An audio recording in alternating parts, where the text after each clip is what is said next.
வெளிப்படுத்தின விசேஷம் 22ஆம் அதிகாரம் 17வது வசனம். ஆவியும் மனவாட்டியும் வா என்கிறார்கள், கேட்கிறவனும் வா என்பானாக.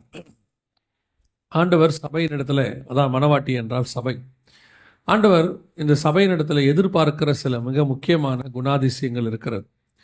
இன்றைக்கி இயேசு வரப்போகிறார்.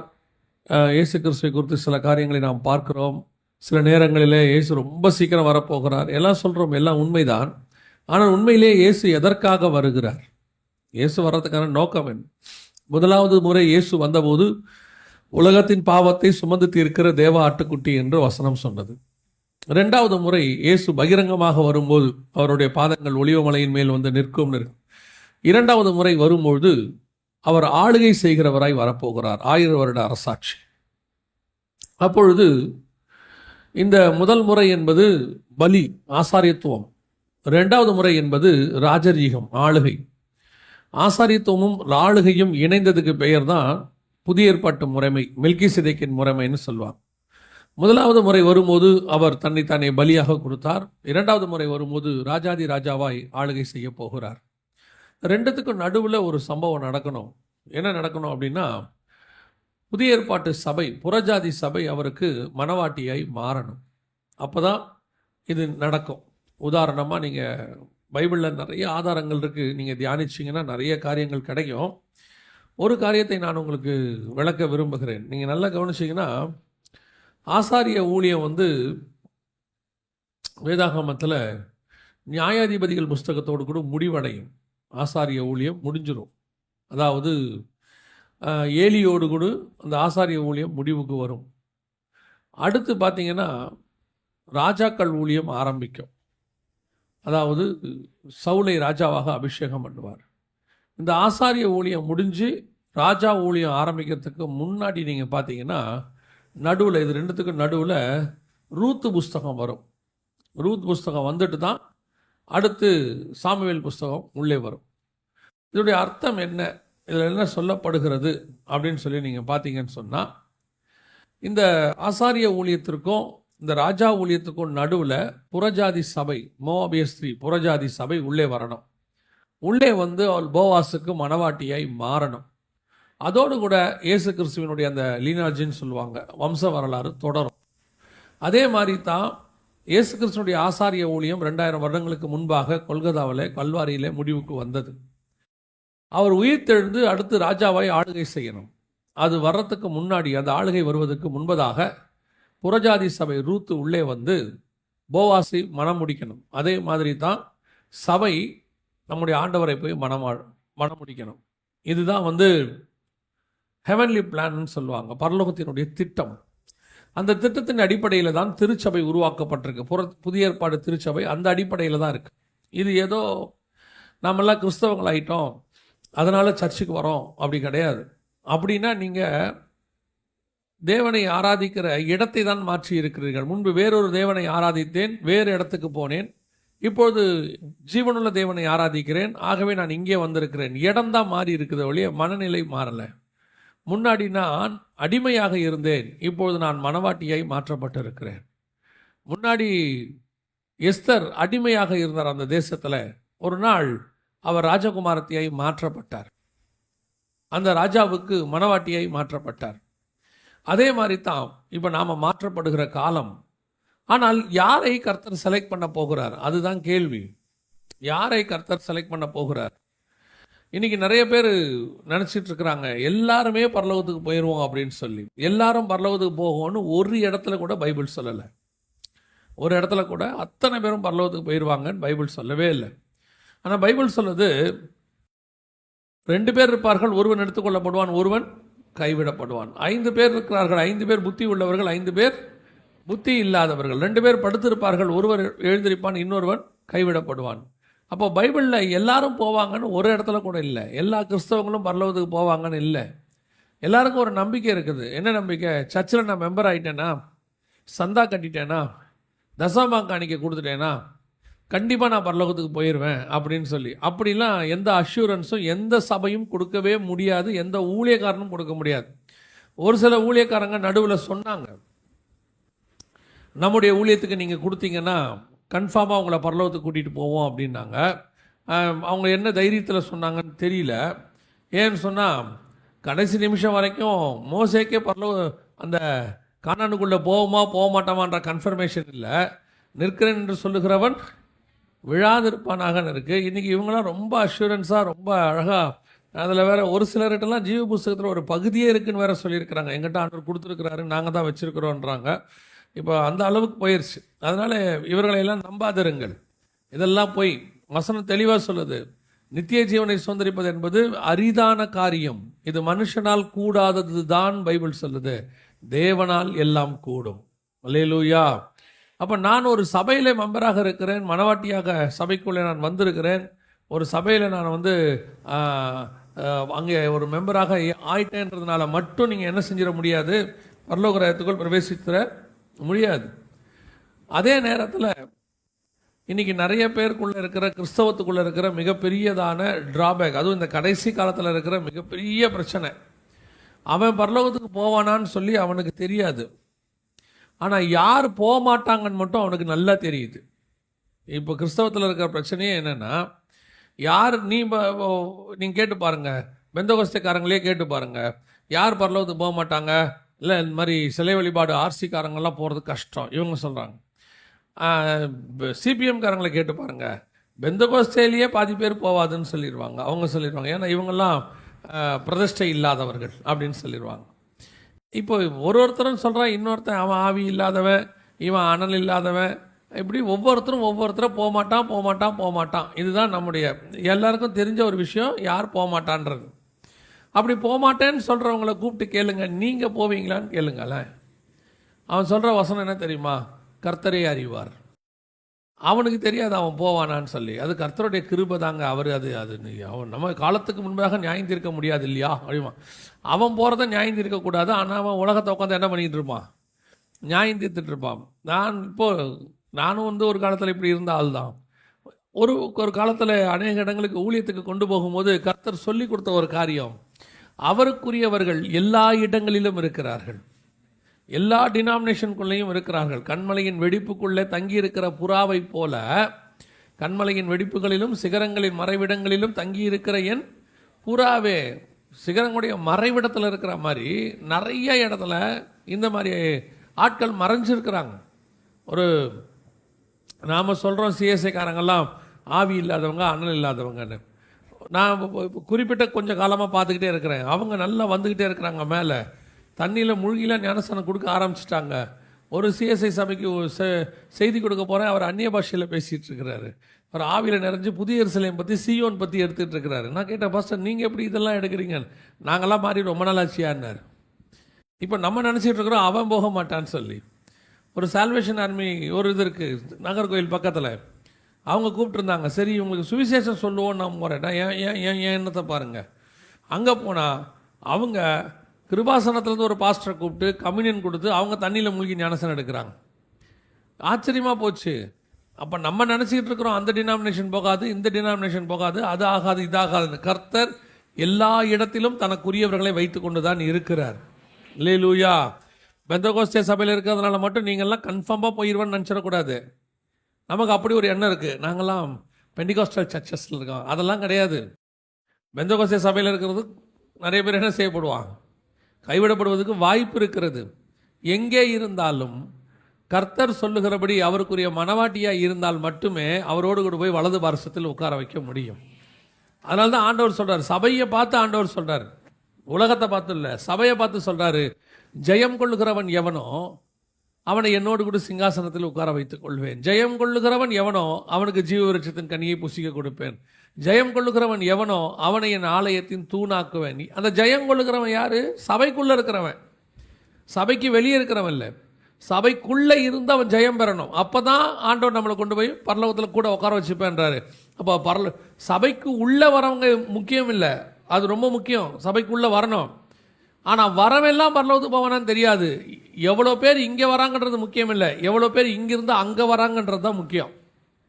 இன்றைக்கி நமக்கு சபை எப்படி ஆகிப்போச்சு, என்ன அளவில் நம்ம கொண்டு வந்துட்டோம் அப்படின்னு கேட்டிங்கன்னா, இப்போது சபைக்குள்ளே வந்தாச்சுன்னா பரலோகத்துக்கு போயிடலாம் அப்படிங்கிற ஒரு அஷூரன்ஸ் இல்லை. சபைக்குள்ளே வந்தாலும் இங்கே கொடுக்கப்படுகிற உபதேசங்கள், இங்கே கொடுக்கப்படுகிறதான வார்த்தைகளை நீங்கள் கேட்டு அவைகளின்படி செய்து அதை உங்கள் வாழ்க்கையிலே அபியாசப்படுத்தி முடிவு பரியந்தம் நிலைநிற்கிறவனே ரட்சிக்கப்படுவான்னு வசனம் சொல்லுது. அல்லேலூயா.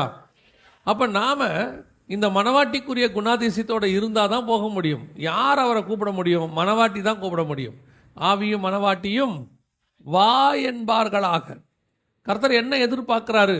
ஒரு சபை பரலோகத்துக்கு போகிறதுக்கு, மணவாட்டி ஆகிறதுக்கு என்ன எதிர்பார்க்குறாரு அப்படின்னா, முதலாவது அந்த சபைக்கிட்ட கர்த்தர் எதிர்பார்க்கிற மிக முக்கியமான குணாதிசயத்தில் ஒன்று, தன்னை பார்த்து வா என்று அழைக்கணுங்கிறார். அதை பார்த்து என்ன சொல்லணுமா? வா என்று அழைக்கணும். ஏங்க இது ஒரு பெரிய விஷயமா? வான்னு கூப்பிட்றது ஒரு விஷயமா? பாருங்க, ஆண்டவருக்கு ஒரு ஏற்கனவே ஒரு அனுபவம் இருக்குது.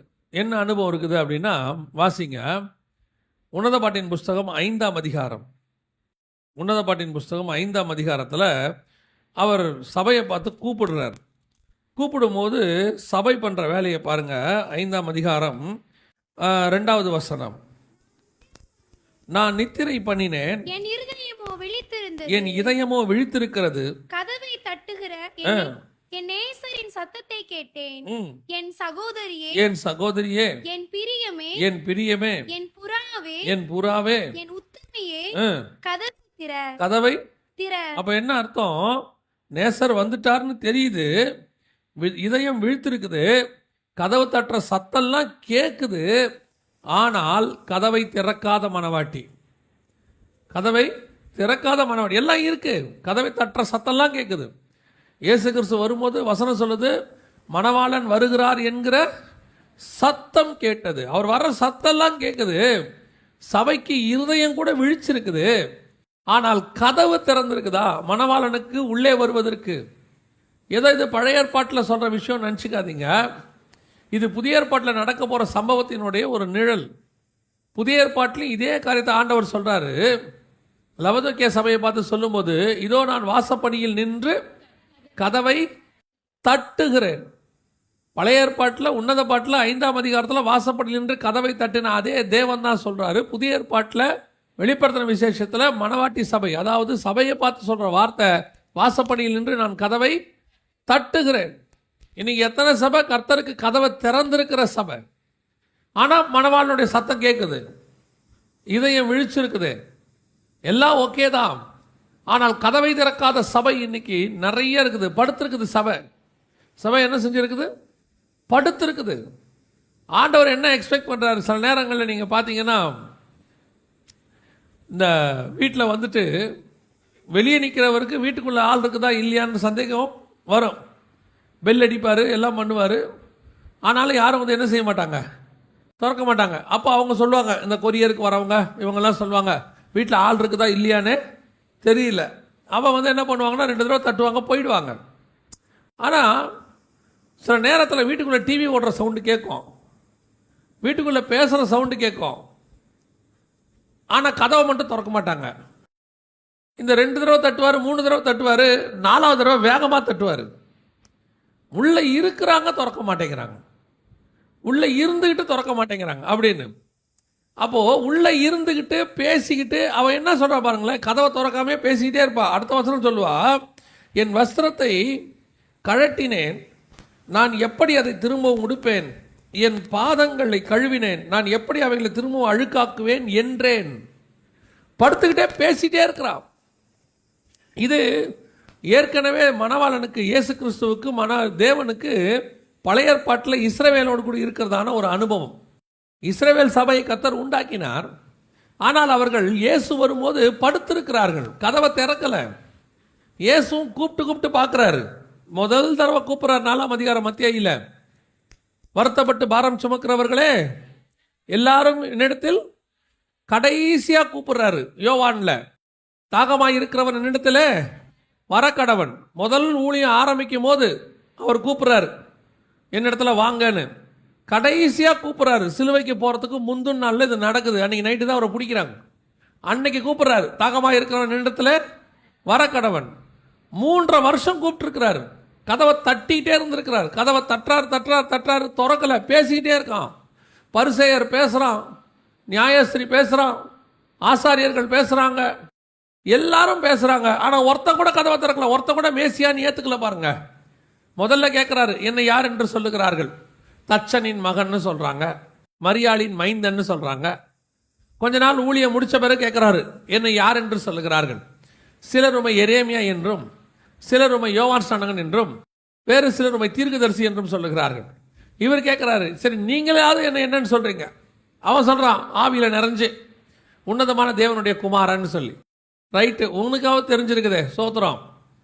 கடைசியாக சிலுவையில் போகிற போது அப்போ கூட ஒரு சிலர் அவரை எலியான்றான், எலியாவை கூப்பிடுகிறான் அப்படிங்கிறான், இறங்கி வரட்டுங்கிறான். ஒரு இடத்துல வந்து இயேசுவை கேட்குறாங்க, நீ தேவனுடைய குமாரனையானால் எனக்கு சொல்லும், எது வரைக்கும் வேதனைப்படுத்துவீர்? அவர் சொல்றாரு, நான் உங்களுக்கு பலமுறை சொன்னேன், நீங்களோ என் மந்தையின் ஆடுகளாய் இராதபடியினாலே நீங்கள் எனக்கு செவி சாய்க்காமல் போனீர்கள். தட்டி தட்டி பார்க்குறாரு. இன்னைக்கும் சபைக்கும் அதே நிலைமை தான். எவ்வளோ தட்டுறாரு ஆண்டவர். அதாவது நாம் எல்லாம் சொல்கிறோம், அவங்க கேட்க மாட்டாங்கங்க, சுவிசேஷம் சொன்னால் கேட்க மாட்டாங்க, அவங்க மந்த காது உள்ளவங்க, காதுகளில் விருத்த சேதனம் கிடையாது, அவங்கெல்லாம் ஆவி இல்லை, அனல் இல்லை. அவங்கள இருக்கட்டும், ஒரு பக்கம் அவங்களெல்லாம் வச்சிருவான். சபை எந்த அளவுக்கு இன்னைக்கு கடைசி காலத்தில் கேட்குது, ஆவிக்குரிய சபைகள் எந்த அளவுக்கு கர்த்தருடைய வசனத்துக்கு செவி சாய்க்குது, வசனம் எந்த அளவுக்கு கர்த்தருடைய வசனம் சபைக்குள்ளே போகுது. இன்னைக்கு ஆவிக்குரியவர்களே கதவை அடைத்து கொண்ட காலம். எத்தனை ஆவிக்குரிய சபை வருகை வந்தால் போவோம் நீங்கள் நினைக்கிறீங்க? இன்னைக்கு போய் சும்மா யூடியூப்பில் போய் பாருங்க, ஆவிக்குரியவரும் அவருடைய பிள்ளைகளும் ஆடுற ஆட்டம் தான் அநியாய ஆட்டமாக இருக்குது இன்னைக்கு. இவங்கெல்லாம் எந்த ஒரு, நான் சொல்கிறதுக்கு சாரி டு சே, தப்பாக எடுத்துக்காதீங்க, எந்த ஆர்சிக்காரங்களும் சிஎஸ்ஐக்காரனும் போய் இந்த மாதிரி ஆட்டமெல்லாம் ஆடவே இல்லை. பெந்தகோஸ்தக்காரன் ஆடுற ஆட்டம் தான் மோசமான ஆட்டமாக இருக்குது. சினிமாக்காரனை விட மோசமான ஆட்டம், சினிமாக்காரனை விட மோசமான ட்ரெஸ்ஸு. சொல்லி பாருங்க, இருதயம் கதவை அடைச்சிரும். ஏன் இதெல்லாம் பேசுறாரு? ஊழியக்காரனே சினிமாக்காரன் மாதிரி வந்தான் இறங்குறான். இப்போ ஊழியக்காரனை அதாவது ஒரு நாள் நைட்டு ஒருத்தரை வண்டி ஏற்றுறதுக்காக போயிட்டு 12 மணிக்கு வந்துக்கிட்டு இருக்கிறேன் திருப்பி காரில். வர வழியில் ஒரு இடத்துல பஸ் ஸ்டாண்டில் ஒரு மனுஷன் நிற்கிறார். பார்த்த உடனே, அந்த மனுஷனை பார்த்த உடனே அவர் ஊழியக்காரர் நல்லா தெரியுது ஊழியக்காரர். இருட்டில் பஸ் ஸ்டாண்டில் நிற்கிறார். போய் காரை பக்கத்தில் நிறுத்திட்டு பிரைஸ் லார்டுன்னு, அதான் நமக்கு கோடு வேர்டு கண்டுபிடிக்கிறதுக்கு யாருன்னு, பிரைஸ் லார்டுன்னு. அவர், ஐயா பிரைஸ் லார்டியா அப்படின்னாரு. இன்னும் இங்கே நிற்கிறீங்கன்னு. இல்லையா, பஸ்ஸை விட்டுட்டு இங்கே நிற்கிறேன்.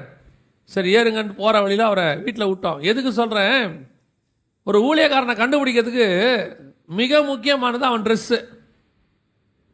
ஒருத்தன் ராஜா சொல்கிறான், நான் பிழைப்பனா மாட்டேனான்னு சொல்லி போய் ஞானதிஷ்டிக்காரங்க யாராவது இருந்தால் கேட்டு வாங்கன்னு. போகிற வழியில் எலியா பார்க்குறான். எங்கே போகிறீங்கன்னு கேட்குறாரு. கேட்ட உடனே அவங்க சொல்கிறாங்க, ராஜா பிழைப்பாரா மாட்டாரான்னு கேட்டு வர சொன்னார். அது எலியா சொல்கிறாரு, இஸ்ரவேலிலே ஞானதிஷ்டிக்காரன் இல்லை என்றால் சொல்லி நீங்கள் வெளியே போகிறீங்க, உங்கள் ராஜா கிட்ட போய் சொல்லுங்க, அவன் படுக்கையை விட்டு கீழே இறங்க மாட்டான்னு சொல்லுங்கன்ட்டார். போய் ராஜா கிட்ட சொல்லிட்டாங்க. ராஜா கேட்குறாரு, யார் சொன்னதுன்னு கேட்குறாரு. அவங்க சொல்கிறாங்க, எங்களுக்கு தெரியாது. அடுத்த கேள்வி ராஜா கேட்குறாரு, அவன் எப்படி இருந்தான்? அவன் சொல்கிறான், அவன் ஒட்டகமயிர் ஆடை தரித்திருந்தான். உடனே ராஜா சொல்கிறான், அது எலியா தான். ஒரு ட்ரெஸ் ஒரு ஊழியக்காரனை எப்படி கண்டுபிடிக்க வைக்குது பாருங்க. அதுதான் ஆவிக்குரிய வஸ்திரம். இன்னைக்கு என்ன இருக்கு கேட்டால் என்ன தப்புங்கிறான். காலத்துக்கு ஏற்ற மாதிரி மாறிக்கணுங்கிறான். காலத்துக்கு ஏற்ற மாதிரி எல்லாம் மாறும், வசனம் மாறாது. காலத்துக்கு ஏற்ற மாதிரி எல்லாம் மாறும். இயேசு கிறிஸ்து மாற மாட்டார். இயேசுவும் மாற மாட்டார்னா அவருடைய மணவாட்டி சபையும் மாறாது. அவ்வளோதான். மணவாழ்ன மாதிரி தான் மணவாட்டி இருக்கும். இன்னைக்கு கடைசி காலத்தில் இன்னைக்கு கதவை அடைச்சிக்கிட்டு உட்காந்துருக்கிற பெந்தகோஸ்தே சபைகள், ஆவிக்குரிய சபைகள் கதவை அடைச்சிக்கிட்டு உட்காந்துருக்கு. எதை சொன்னாலும் ஏற மாட்டேங்குது, வசனம் கொடுத்தாலும் ஏற மாட்டேங்குது. ஊழியக்காரங்க உட்காந்து சனிக்கிழமை முழுக்க வார்த்தையை எடுத்து ஞாயிற்றுக்கிழமை போதிக்கிறாங்க. போதிக்கிற வசனம் ஏதாவது வருதா காதுக்குள்ள? எல்லாம் கேட்டுட்டு போகிற வழியில் செருப்பு போடும் போதே மறந்துடுது. அவ்வளோதான், அங்கேயே மறந்துடுறாங்க. செருப்பு போடுற இடத்துலையே மறந்துடுறாங்க வசனத்தை. நாங்களாம் சர்ச்சு முடிச்சுட்டு வந்த உடனே கேட்பாங்க, நீங்கள் பாஸ்டர் என்ன பேசினார்? உடனே நாங்கள் தலைப்பு வசனத்தை சொல்லுவோம், இந்த வசனத்துலேருந்து பேசினாரு. அடுத்து கேட்பாங்க, எத்தனை பாயிண்ட் பேசினாரு.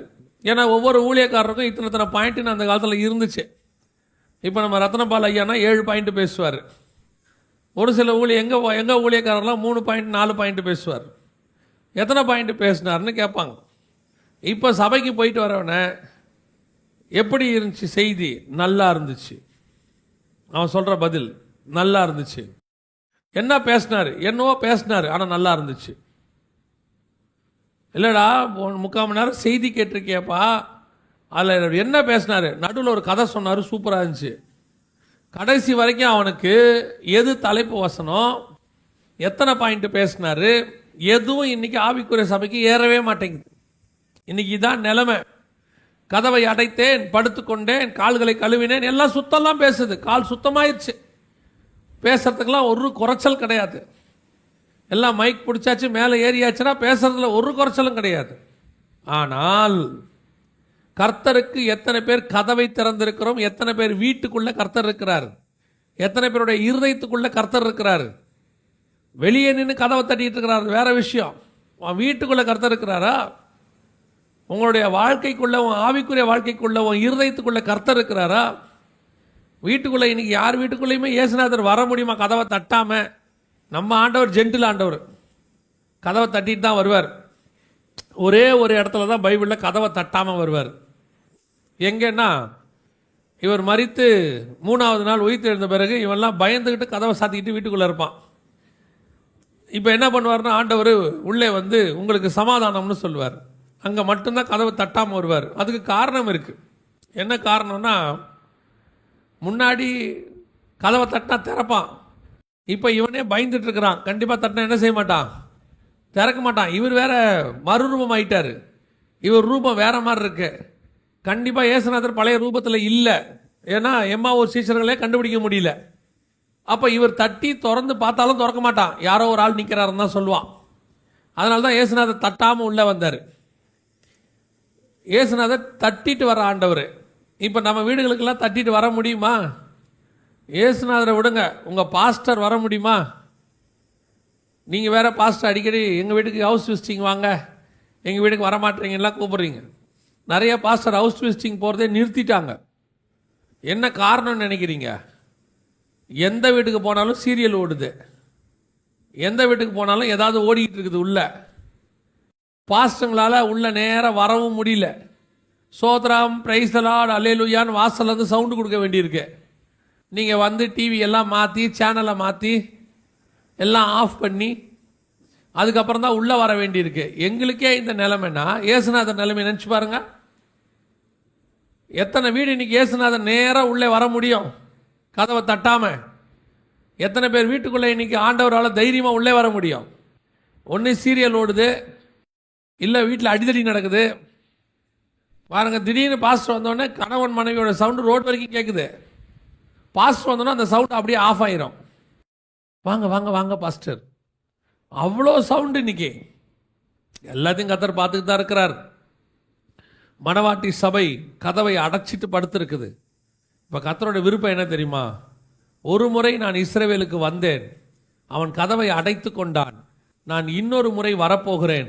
வரும்போது என் மணவாட்டி கதவை அடைத்து கொண்டு படுத்திருக்கிறவள் அல்ல, வாசலில் எனக்கென்று காத்திருக்கிறவளாக இருக்கவே.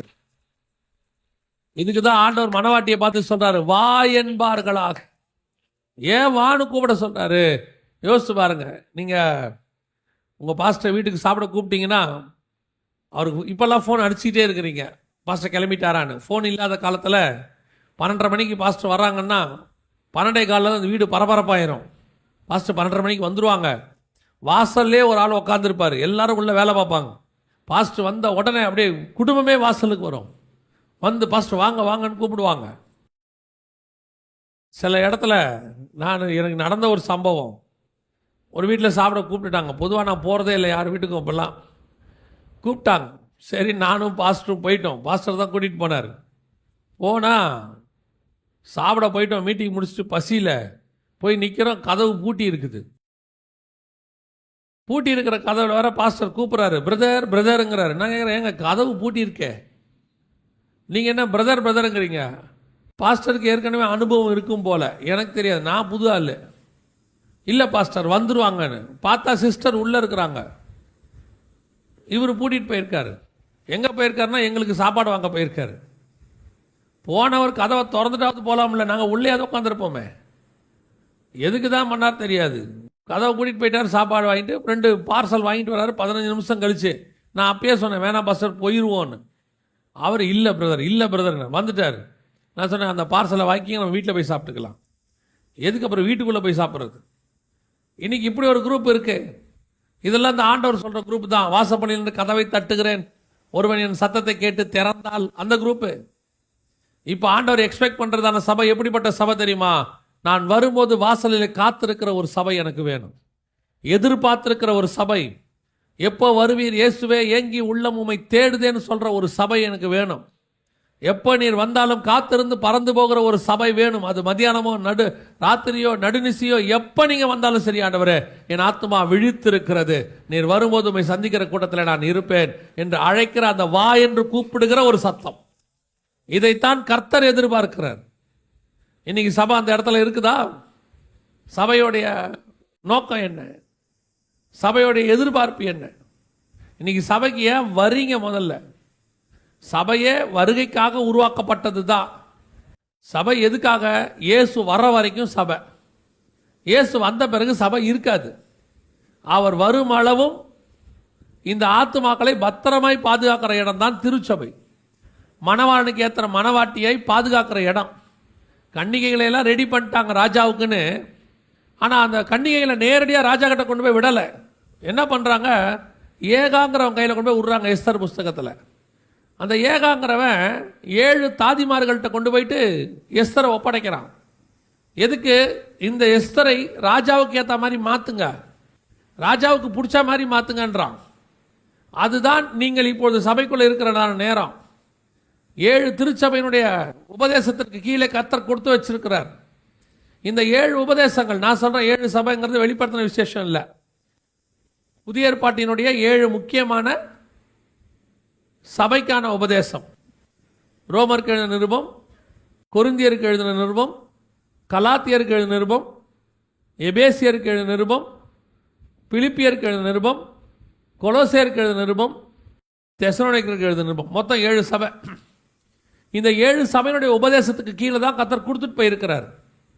இந்த 7 சபையினுடைய உபதேசத்தை நீங்கள் கை கொள்ளும் பொழுது நீங்கள் ராஜாவுக்கு ஏற்ற மணவாட்டியாய் மாற்றப்படுகிறீர்கள்.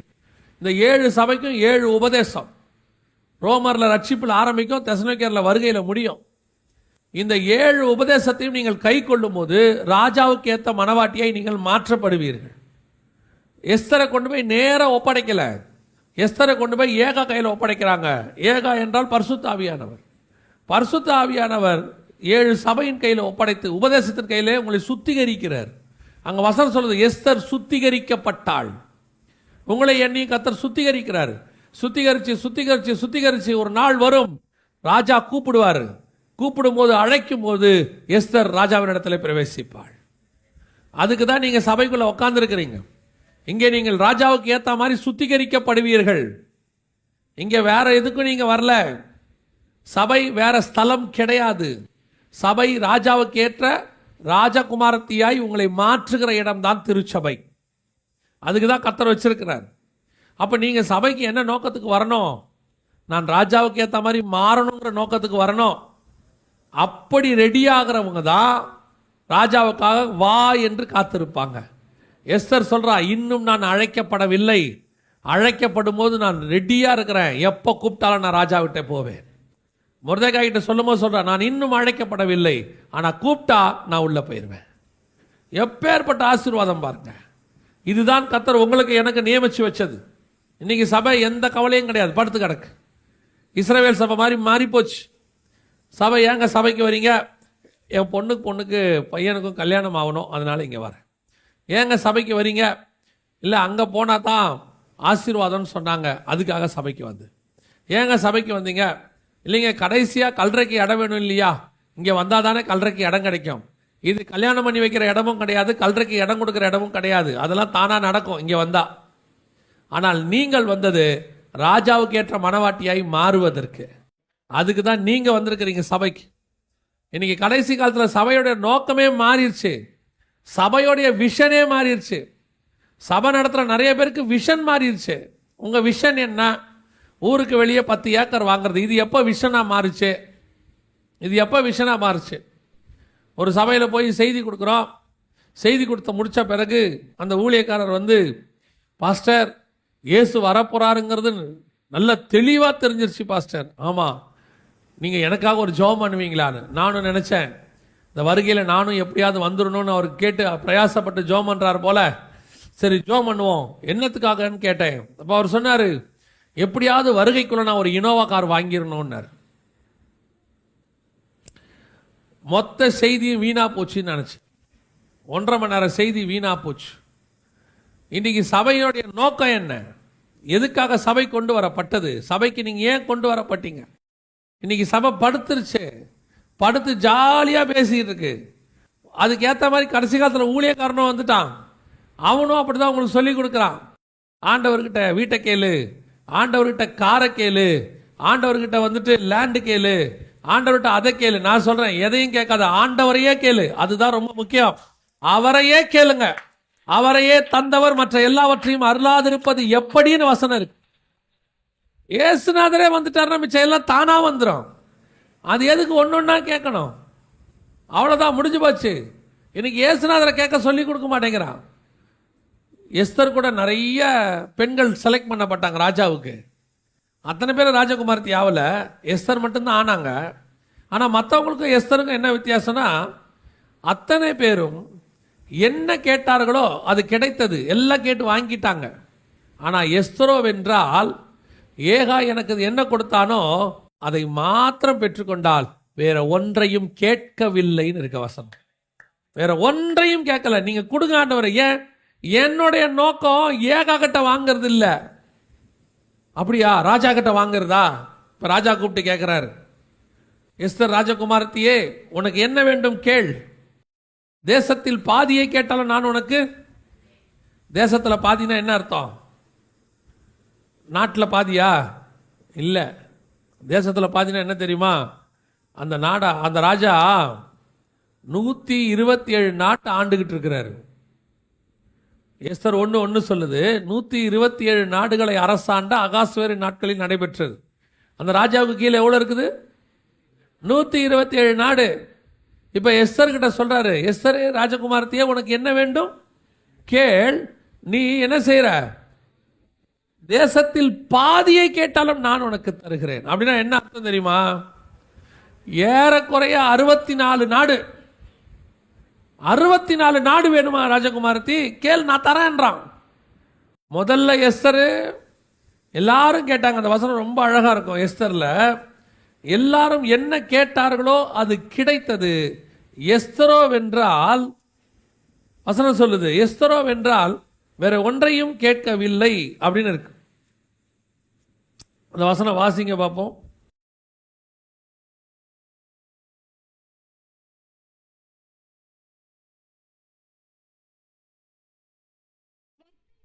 தனக்கு குமாரத்தியாய் ஏற்றுக்கொண்டவளும் அவன் சிறிய தகப்பனாகிய அபியாயேலின் குமாரத்தியுமான எஸ்தர் ராஜாவினிடத்தில் பிரவேசிக்கிறதற்கு முறை வந்தபோது, அவள் ஸ்திரீகளை காவல் பண்ணுகிற ராஜாவின் பிரதானியாகிய ஏகாய் நியமித்த காரியமே அல்லாமல் வேறொன்றும் கேட்கவில்லை.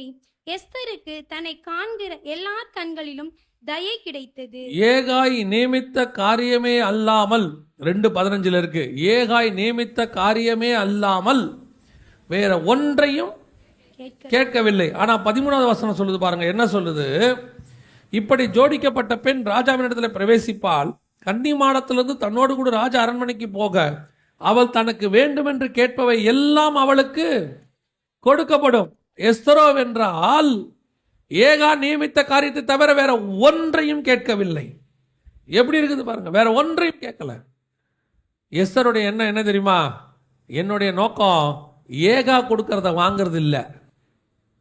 உடனே நம்ம நினைப்போம், அப்படியா ராஜா கொடுக்கறத வாங்கறதா அப்படின்னு கேட்டீங்கன்னா, இப்ப ராஜா கூப்பிட்டு கேட்கிற 5ஆம் அதிகாரத்துல எஸ்தரை பார்த்து, எஸ்தர் ராஜகுமாரத்தியே, உனக்கு என்ன வேண்டும் கேள். 3வது வசனம் 5:3 வாசிங்க. ராஜா அவளை நோக்கி, ஆ. எஸ்தர் ராஜாத்தியே, உனக்கு என்ன வேண்டும்? நீ கேட்கிற மன்றாட்டு என்ன? நீ ராஜ்யத்தில் பாதி மட்டும் கேட்டாலும் உனக்கு கொடுக்கப்படும் என்றான். பாதினா எவ்வளவு தெரியுங்களா? ஏறக்குறைய 64 நாடு. ஏறக்குறைய 64 நாடு. ஏதோ ஒரு நாட்டில் பாதி இல்லை, அவன் 127 நாட்டை அரசாண்டவன். ஒரு நாடு இல்லை, இன்னும் 64 நாடு. இப்போ எஸ்தர் போன விஷயத்தை மறந்துட்டு, ஆமா ராஜா இது மட்டும் கொடுங்க போதும், 64ஓட நான் செட்டில் ஆயிடுறேன், நான் கேட்க வந்தது வேற என்னமோ, அது எதுக்கு இப்போ நமக்கு, நான் நினைக்காதது கிடைச்சிருச்சு, சோத்திரம் ராஜா அப்படின்ட்டு போயிருந்தோம். எஸ்தர் பார்த்தா இதெல்லாம் யாருக்கு வேணும்? என்னடா அது 64 நாடு வேணாமா? வேணாம் வேணாம். ஏன் எஸ்தர் வேணாம்? ஒரு நாள் வரும், நான் ராஜாவுக்கு பக்கத்தில் உட்காருவேன், 64 அல்ல 127 நாட்டுக்கும் நான் ராஜா கைமான். இன்னைக்கு நம்ம என்ன நினச்சிட்டு இருக்கிறோம்? ஒரு காலத்தில் சொல்லி கூப்பிட்டாங்க, வனாந்தரத்தில் நயம் காட்டி உன்னை அழைத்தேன்ற மாதிரி இயேசு கிறிஸ்துவனுக்கு அதை கொடுக்கிறார், இதை கொடுக்கிறார், அப்படி கொடுக்கிறார், இப்படி கொடுக்கிறார். உண்மைதான், அவர் என் நாமத்தினால எவைகளை கேட்பீங்களோ அவை எல்லாவற்றையும் நீங்கள், ஆமாம் எல்லாத்தையும் வாங்க ஒரு குரூப் வந்துச்சு. ஆனால் நீங்கள் நானும் அவர் நமக்கு என்ன வேணுன்றது வாங்க வரல, தேவன் என்ன கொடுத்தாரோ அதை நம்ம வாங்கிக்கிட்டோம் போதும். அப்போ உன் மன்றாட்டி என்ன? உன் மன்றாட்டி என்ன? 1 ஏக்கரா, 2 ஏக்கரா, 3 ஏக்கரா, இல்லை இந்த பூமியில் பாதியா? இதெல்லாம் யாருக்குங்க வேணும்? ஒரு நாள் வரும், நான் இயேசு கிறிஸ்துவோடு கூட சிங்காசனத்தில் பக்கத்தில் உட்கார்ந்துருப்பேன்.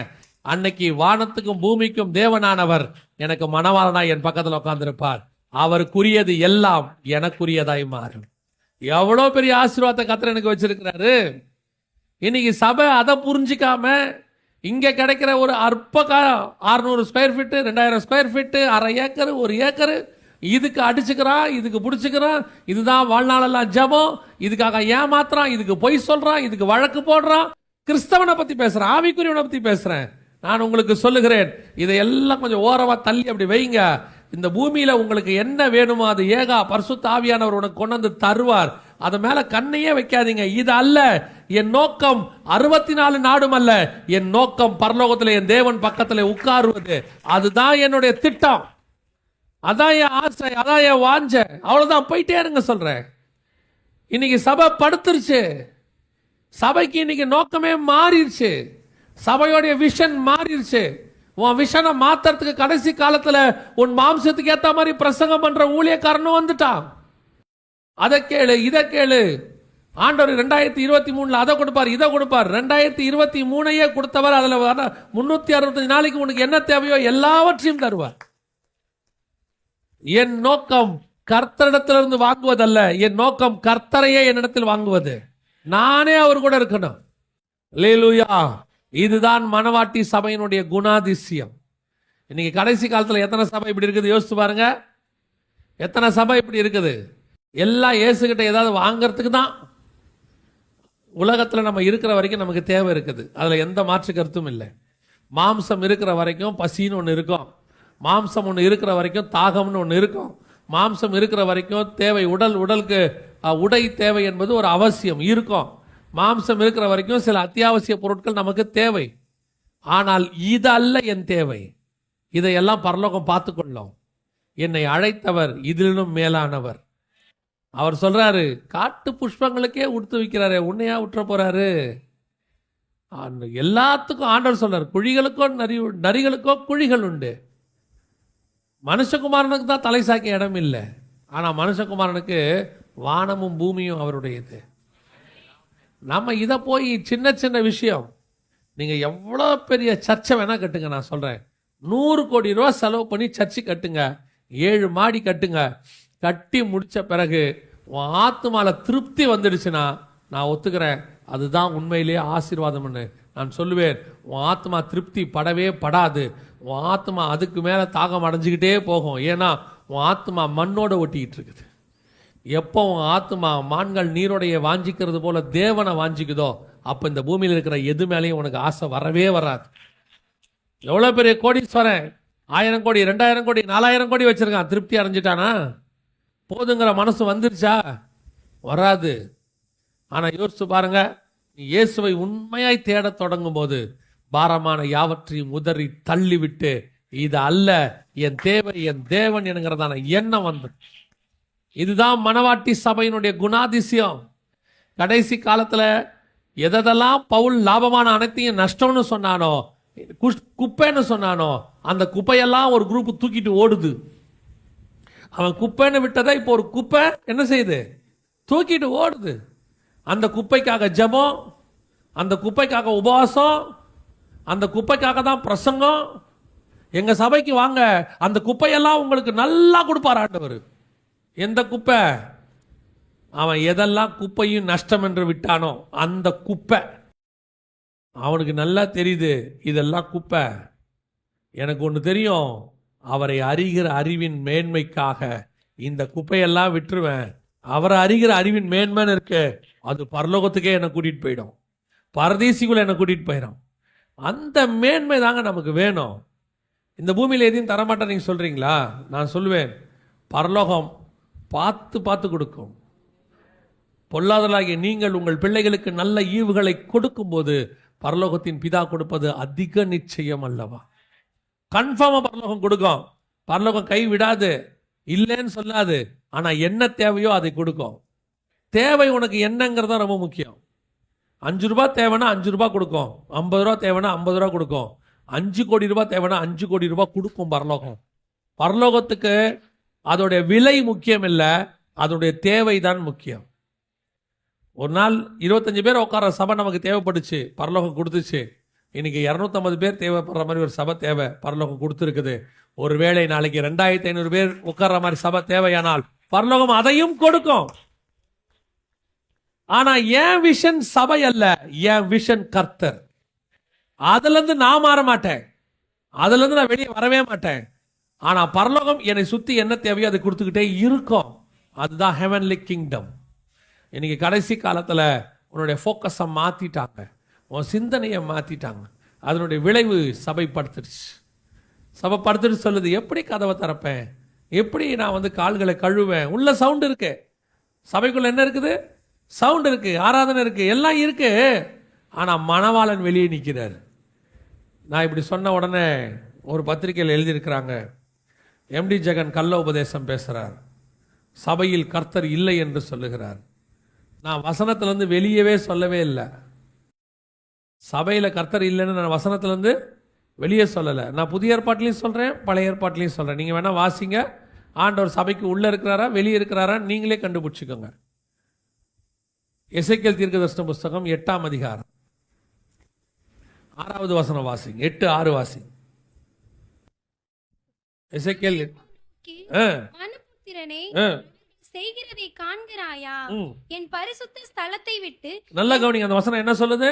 என் பரிசுத்த ஸ்தலத்தை விட்டு, என் பரிசுத்த ஸ்தலத்தை விட்டு என்னை தூரமாய் போக பண்ணும்படியான இஸ்ரவேல் வம்சத்தார் இங்கே செய்கிற மிகுந்த அருவருப்புகளை காண்கிறாய் அல்லவா? அவர் எங்க போயிட்டார்? இப்ப வெளியே போயிட்டாரா இல்லையா? நிறைய சபையில கர்த்தர் வெளியே தான் நிக்கிறாரு. நிறைய சபைக்கு உள்ள கர்த்தர் இல்ல சொன்னா அதெல்லாம் கள்ள உபதேசம். அது எப்படி கர்த்தர் சபை விளக்குனா 7 சபைன்னு அதுக்கு முந்தின அதிகாரம் கடைசி 2 வசனத்துல இருக்குது. 7 பொன் குத்து விளக்குகளின் ரகசியத்தை நான் உனக்கு சொல்லுவேன். அந்த 7 பொன் குத்து விளக்குகளும் 7 சபைகளாம். அப்போ சபைகளின் மத்தியில் உலாவுகிற தேவன் சொல்லுகிறதாவது அப்படிதானே இருக்கு. இப்ப வாசிங்க, வெளிப்படுத்தல் 3:20 வாசிங்க.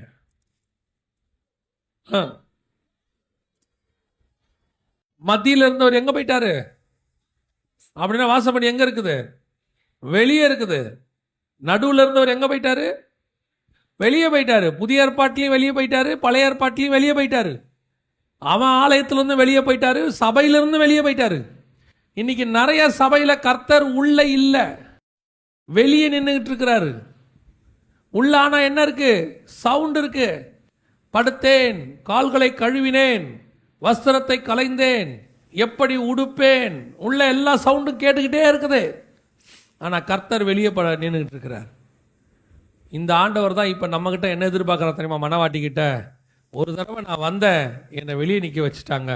இந்த தடவையாவது நான் வரும்போது நீ வாசலை நின்று என்னை வான்னு கூப்பிடு, என்னை உள்ள கூப்பிடு. அதுதான் கர்த்தருடைய எதிர்பார்ப்பு.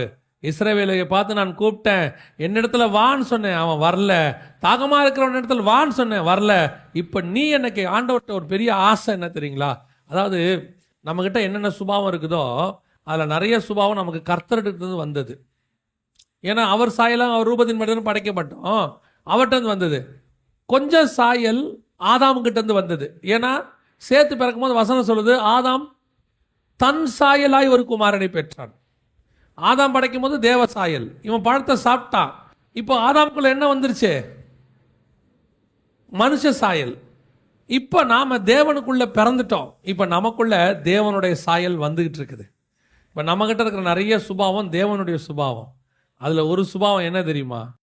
தேவன் எதை எதெல்லாம் இழந்தாரோ அதை பெற்றுக்கொள்ள வேண்டும் என்று விரும்புவார். நான் இழந்து போனவைகளை தேடவும் ரட்சிக்கவுமே வந்தேன். அதுல ஒண்ணு என்ன தெரியுமா? இஸ்ரவேல் ஜனங்களோட உலாவ வந்தாரு, அவங்க ஓடிட்டான். தேவரீர் தோட்டத்தில் உலாவுகிற சத்தத்தை கேட்டு பயந்து ஓடிட்டான். ரெண்டாவது, இஸ்ரவேல் ஜனங்களோட பேச விரும்பினாரு, அவன் சொல்லிட்டான், நீங்க பேச வேண்டாம், மோசே பேசட்டும். இஸ்ரவேல் நடுவில் வாசம் பண்ண வந்தாரு, அவன் பாவம் செஞ்சு அவன் கூடாரத்தை தூக்கி வெளியே போட்டான். இப்படி ஆண்டவர் கொஞ்சம் கொஞ்சமா அவங்ககிட்ட வர வர அவன் அவரை விட்டு தூரம் போய்கிட்டே இருந்தான். இப்போ ஆண்டவர் அதெல்லாம் நம்ம கிட்ட எதிர்பார்க்கிறாரு. புதிய ஏற்பாட்டு சபைகிட்ட எதிர்பார்க்கிறாரு. அவன் தோட்டத்தில் உலாவின தேவன் 7 பொன் குத்து விளக்குகளின் மத்தியில் உலாவி கொண்டிருக்கிறார். அவங்கிட்ட பேசும்போது அவன் பேச வேணான்னு சொன்னான். இப்ப கர்த்தர் நம்மகிட்ட ஆவியானவர் சொல்லுகிறதை காது உள்ளவன் கேட்க கடவன்னு சொல்றார். அவன் எதெல்லாம் செய்யலையோ எல்லாத்தையும் நம்ம கிட்ட கர்த்தரை எதிர்பார்க்கிறாரு. அதுல ஒண்ணுதான், அவன் கர்த்தருக்கு கதவை அடைச்சிட்டான். இப்ப கர்த்தர் கேட்கிறாரு, எனக்கு கதவை தர, நான் உள்ளே வர்றேன்னு சொல்லி கேட்கிறார். அப்போ மணவாட்டி சபைகிட்ட கர்த்தர் எக்ஸ்பெக்ட் பண்ணது என்ன தெரியுமா? உங்ககிட்ட இருந்து கர்த்தர் வேற எதையுமே கேட்கல, எல்லாம் அவர்கிட்ட இருக்குது. அவருக்கு தேவை நான் நேசிக்கிற ஒரு மணவாட்டி, என்னை நேசிக்கிற ஒரு மணவாட்டி. அவள் வந்து எனக்கு கதவை திறந்து வான்னு கூப்பிடுற ஒரு அனுபவம் இன்னைக்கு இருக்குதா? சபை அந்த இடத்துல இருக்குதா? எத்தனை சபை கர்த்தர் வரும்போது வாசனை கூப்பிட்ற சபையா இருக்கும். நிறைய சபை பூட்டி போட்டு போற சபை. நான் தான் எப்பவும் சொல்வேன், நான் இப்படி சொல்றேன்ட்டு நிறைய தடவை நான் வந்து சிஎஸ்சி காரங்களை ரொம்ப பெருசா பேசுறேன்னு நினச்சிக்காதீங்க. நல்ல விஷயம் எங்க இருந்தாலும் என்ன செய்யணும்? கற்றுக்கொள்ளணும். காலையில் 6 மணிலேருந்து நைட்டு 8 மணி வரைக்கும் சிஎஸ்ஐ சபை பூட்டவே மாட்டாங்க. பார்த்துருக்கீங்களா? பூட்டவே மாட்டாங்க. கதவு என்ன செய்யும்? திறந்தா இருக்கும். அதோட நோக்கம் என்னன்னா, எந்த நேரம் வந்து யார் நினைச்சாலும் என்ன பண்ணலாம்? ஜெபம் பண்ணலாம்.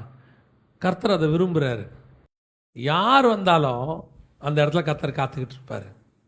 தற்கொலைக்கு போகிறவன், டிப்ரெஷனில் இருக்கிறவன், கடன் தொலையில் இருக்கிறவன், வியாதியில் இருக்கிறவன், செத்துடலான்னு நினைக்கிறவன் போகும்போது அவனுடைய கடைசி ஆப்ஷன் சபை தான். இதுதான் அவனுக்கு லாஸ்ட் வாய்ப்பு. அவன் வரும்போது கதவு திறந்திருக்குமானால் உள்ளே வருவான். உள்ளே வருவனை கர்த்தர் பிடிப்பார், அவன் பாதுகாக்கப்படும். சபை தான் கடைசி ஆப்ஷன். அதனால தான் எப்பவும் பாருங்க அவங்க கதவுகள்லாம் திறந்தா இருக்கும். நைட்டு தான் மூடுவாங்க. ஆனால் பெந்தகோஸ்தே சபை 80% பாருங்க மூடி தான் இருக்கும். நான் சொல்றது நிறைய சபைகள் ஞாயிற்றுக்கிழமை ஒரு நாள் தான் திறக்கும். எப்படி கர்த்தர் எங்கே நிற்பார்? இப்போ பூட்டி போட்டிருக்கிற சபையில் கர்த்தர் எங்கே நிற்பார்? வெளியே தான் நிற்பார். இன்னைக்கு இதுதான் நடக்குது. சபை 24 மணி பாஸ்டர் டி மோகன் இருக்கிறார், உங்களுக்கு தெரியும், தமிழ்நாட்டிலே மிகப்பெரியதான ஒரு ஊழியக்காரர். அவர் சபை வளர்ந்துச்சு, பெருசாகிடுச்சு, அவரை பற்றி குறைலாம் சொல்லுவாங்க. ஆனால் நமக்கு அது வேணாம், அதை பற்றி நமக்கு தேவையே கிடையாது. நம்முடைய தேவை அங்கே இருக்கிற நல்லது என்னன்னு பார்க்கணும். முதல்ல நம்ம அவர் ஏன் இந்த அளவுக்கு வளர்ந்துருக்கிறார் தெரியுமா? அவருடைய சபையில் எனக்கு தெரிஞ்சு பல வருஷங்களாக 24 மணி நேரமும் சபை ஆராதனை பண்ணிக்கிட்டே இருக்கோம். கீழே ஒரு கூட்டம், யாராவது 4 பேர் ஜெபம் பண்ணிக்கிட்டே இருப்பாங்க. 24 hours ப்ரேயர்னு ஒன்று இருக்குது. அந்த சபை பூட்டப்படுவதே கிடையாது. அந்த சபையிலேருந்து 24 மணி நேரமும் துதியும் ஸ்தோத்திரமும் பரலோகத்துக்கு போய்கிட்டே இருக்கும். வேற வழியே கிடையாது. கர்த்தர் அதை ஆசீர்வதிப்பார். தேவ தூதர்கள் ஏறுகிறது இறங்குறது என்ன செய்யும்? நடந்துகிட்டே இருக்கும் 24 hours. எனக்கு தெரிஞ்சு ஒரு 15 வருஷமா, எனக்கு தெரிஞ்சு ஒரு 15, அதுக்கு முன்னாடி எப்படி எனக்கு தெரியாது, எனக்கு தெரிஞ்சு 15 வருஷம் சபை அப்படிதாங்க இருக்கணும். கர்த்தரை எதிர்பார்த்து இந்த சபை என்ன தூங்க விட மாட்டேங்குதுன்னு கர்த்தர் சொல்லணும். அவர் இஸ்ரவேலை காக்கிறவர் தூங்குவதும் இல்லை, உறங்குவதும் இல்லை. இந்த சபை என்ன ரெஸ்டே எடுக்க விட மாட்டேங்குது. அங்கிருந்து துதி கேட்டுக்கிட்டே இருக்கு, ஸ்தோத்திரம் கேட்டுக்கிட்டே இருக்கு. இரவும் பகலும் பரலோகத்துல தாங்க ஆராதிப்பாங்க. அந்த ஆராதனையை பூமியில நம்ம சபை நடத்துச்சுன்னா பரலோகத்துக்கு ஈக்குவலா சபையை கத்த நேசிக்க தொடங்கிடுவார். அதுதான் மணவாட்டி சபையினுடைய குணாதிசயம். எப்படி இருக்கும் யோசிச்சு பாருங்க. இன்னைக்கு சபை பூட்டு போட்டு படுத்து போச்சு. ஞாயிற்றுக்கிழமை ஒரு நாள் கடை திறக்கிற மாதிரி சபை திறக்கிறவங்க இருக்கிறாங்க. எனக்கு ரொம்ப ஆச்சரியம். வீக் டேஸில் கூட்டம் வச்சுருக்கிறாங்க, இவ்வளோ பேர் வந்திருக்கிறீங்க. அப்புறம் கேட்டேன் பாஸ்டர்கிட்ட, வீக் டேஸா பாஸ்டர்னு கேட்டேன். நீங்கள் வீக் டேஸ் கூட கொடுங்க, அவங்க வருவாங்கன்னு சொன்னார். அதுவும் நீங்கள் செவ்வாய்க்கிழமை காலையில் இவ்வளோ பேர் வந்திருக்கீங்கிறது எனக்கு ரொம்ப ஆச்சரியமாக இருக்குது. பல சபைகளில் இப்போல்லாம் வீக் டேஸில் கூட்டம் வர்றதே ஞாயிற்றுக்கிழமையே வர்றதில்லை பாதி சபையில். ஆனால் கர்த்தருடைய பெரிய கிருபை, கர்த்தர் உங்கள் சபையை ஆசீர்வதிப்பார். இது இன்னும் பெருகணும், இன்னும் பெருகணும். சபை கர்த்தரை தூங்க விடவே கூடாது. கர்த்தரை நம்ம சபை எப்போ பார்த்தாலும் பார்த்துக்கிட்டே இருக்கணும். பிசாசுக்கிட்ட ஒரு நல்ல குணம் இருக்குது தெரியுமா உங்களுக்கு? அது என்ன பிசாசுக்கிட்ட ஒரு நல்ல குணம்ன்றீங்களா? பிசாசை பற்றி வசனம் சொல்லும், இரவும் பகலும் சகோதரரை குற்றப்படுத்துகிறவன். 24 hours அவன் என்ன பண்ணுறான்னா நம்மளை பற்றி குறை பண்ணிக்கிட்டே இருக்கிறானா. யாருக்கிட்ட? ஆண்டவர்கிட்ட. நம்ம சபை எப்படி இருக்கணும் தெரியுமா? இரவும் பகலும் 24 hours கர்த்தரை ஸ்தோத்திரம் பண்ணிக்கிட்டே இருக்கணும். குற்றப்படுத்துறவனே 24 hours இருக்கிறானா கர்த்தரை துதிக்கிறவன் எப்படி இருக்கணும்? ஒரு கெட்டவனே 24 மணி நேரம் முழிச்சிருக்கிறானா நல்லவன் எப்படி இருக்கணும் யோசிச்சு பாருங்க. நம்ம 24 மணி நேரம் முழிக்க வேண்டாம், ஷெட்யூல் போட்டு முழிக்கலாம். 1 to 2 இவரு, 2 to 3 அவரு, இப்படி ஜெபம் பண்ணிக்கிட்டே இருந்தோம்னால் ஒரு நாள் இல்லை ஒரு நாள் கர்த்தரால் நம்முடைய சபை பல்லுகி பெருக பண்ணப்படும். நம் சபையை கர்த்தர் நம்புவாரு. ஆத்துமாக்களை அவரே கொண்டு வந்து கொள்ளை பொருளா கொடுப்பாரு. ஏன்? இந்த சபை எனக்கு பிரியமான சபைன்னு சொல்வாரு. அதை பார்த்து தான் கர்த்தர் சொல்வாரு, என் பிரியமே, என் உத்தமியே, என் புறாவே. இதுதான் ஆண்டவர் சொல்வார். அப்படித்தான் சபை மாறணும். அல்லேலூயா. முதலாவது மணவாட்டி சபைக்குரிய குணாதிசயம் என்ன அப்படின்னா, படுக்கக்கூடாது, கதவை சாத்தக்கூடாது, அவள் வாசலில் நின்று வரவேற்கிறவளாய் காணப்பட வேண்டும். ரெண்டாவது மணவாட்டி சபைக்குரிய குணாதிசயம் என்ன? வாசிங்க 21ஆம் அதிகாரம் வெளிப்படுத்தின விசேஷம் 2வது வசனம் வாசிங்க. 21:2.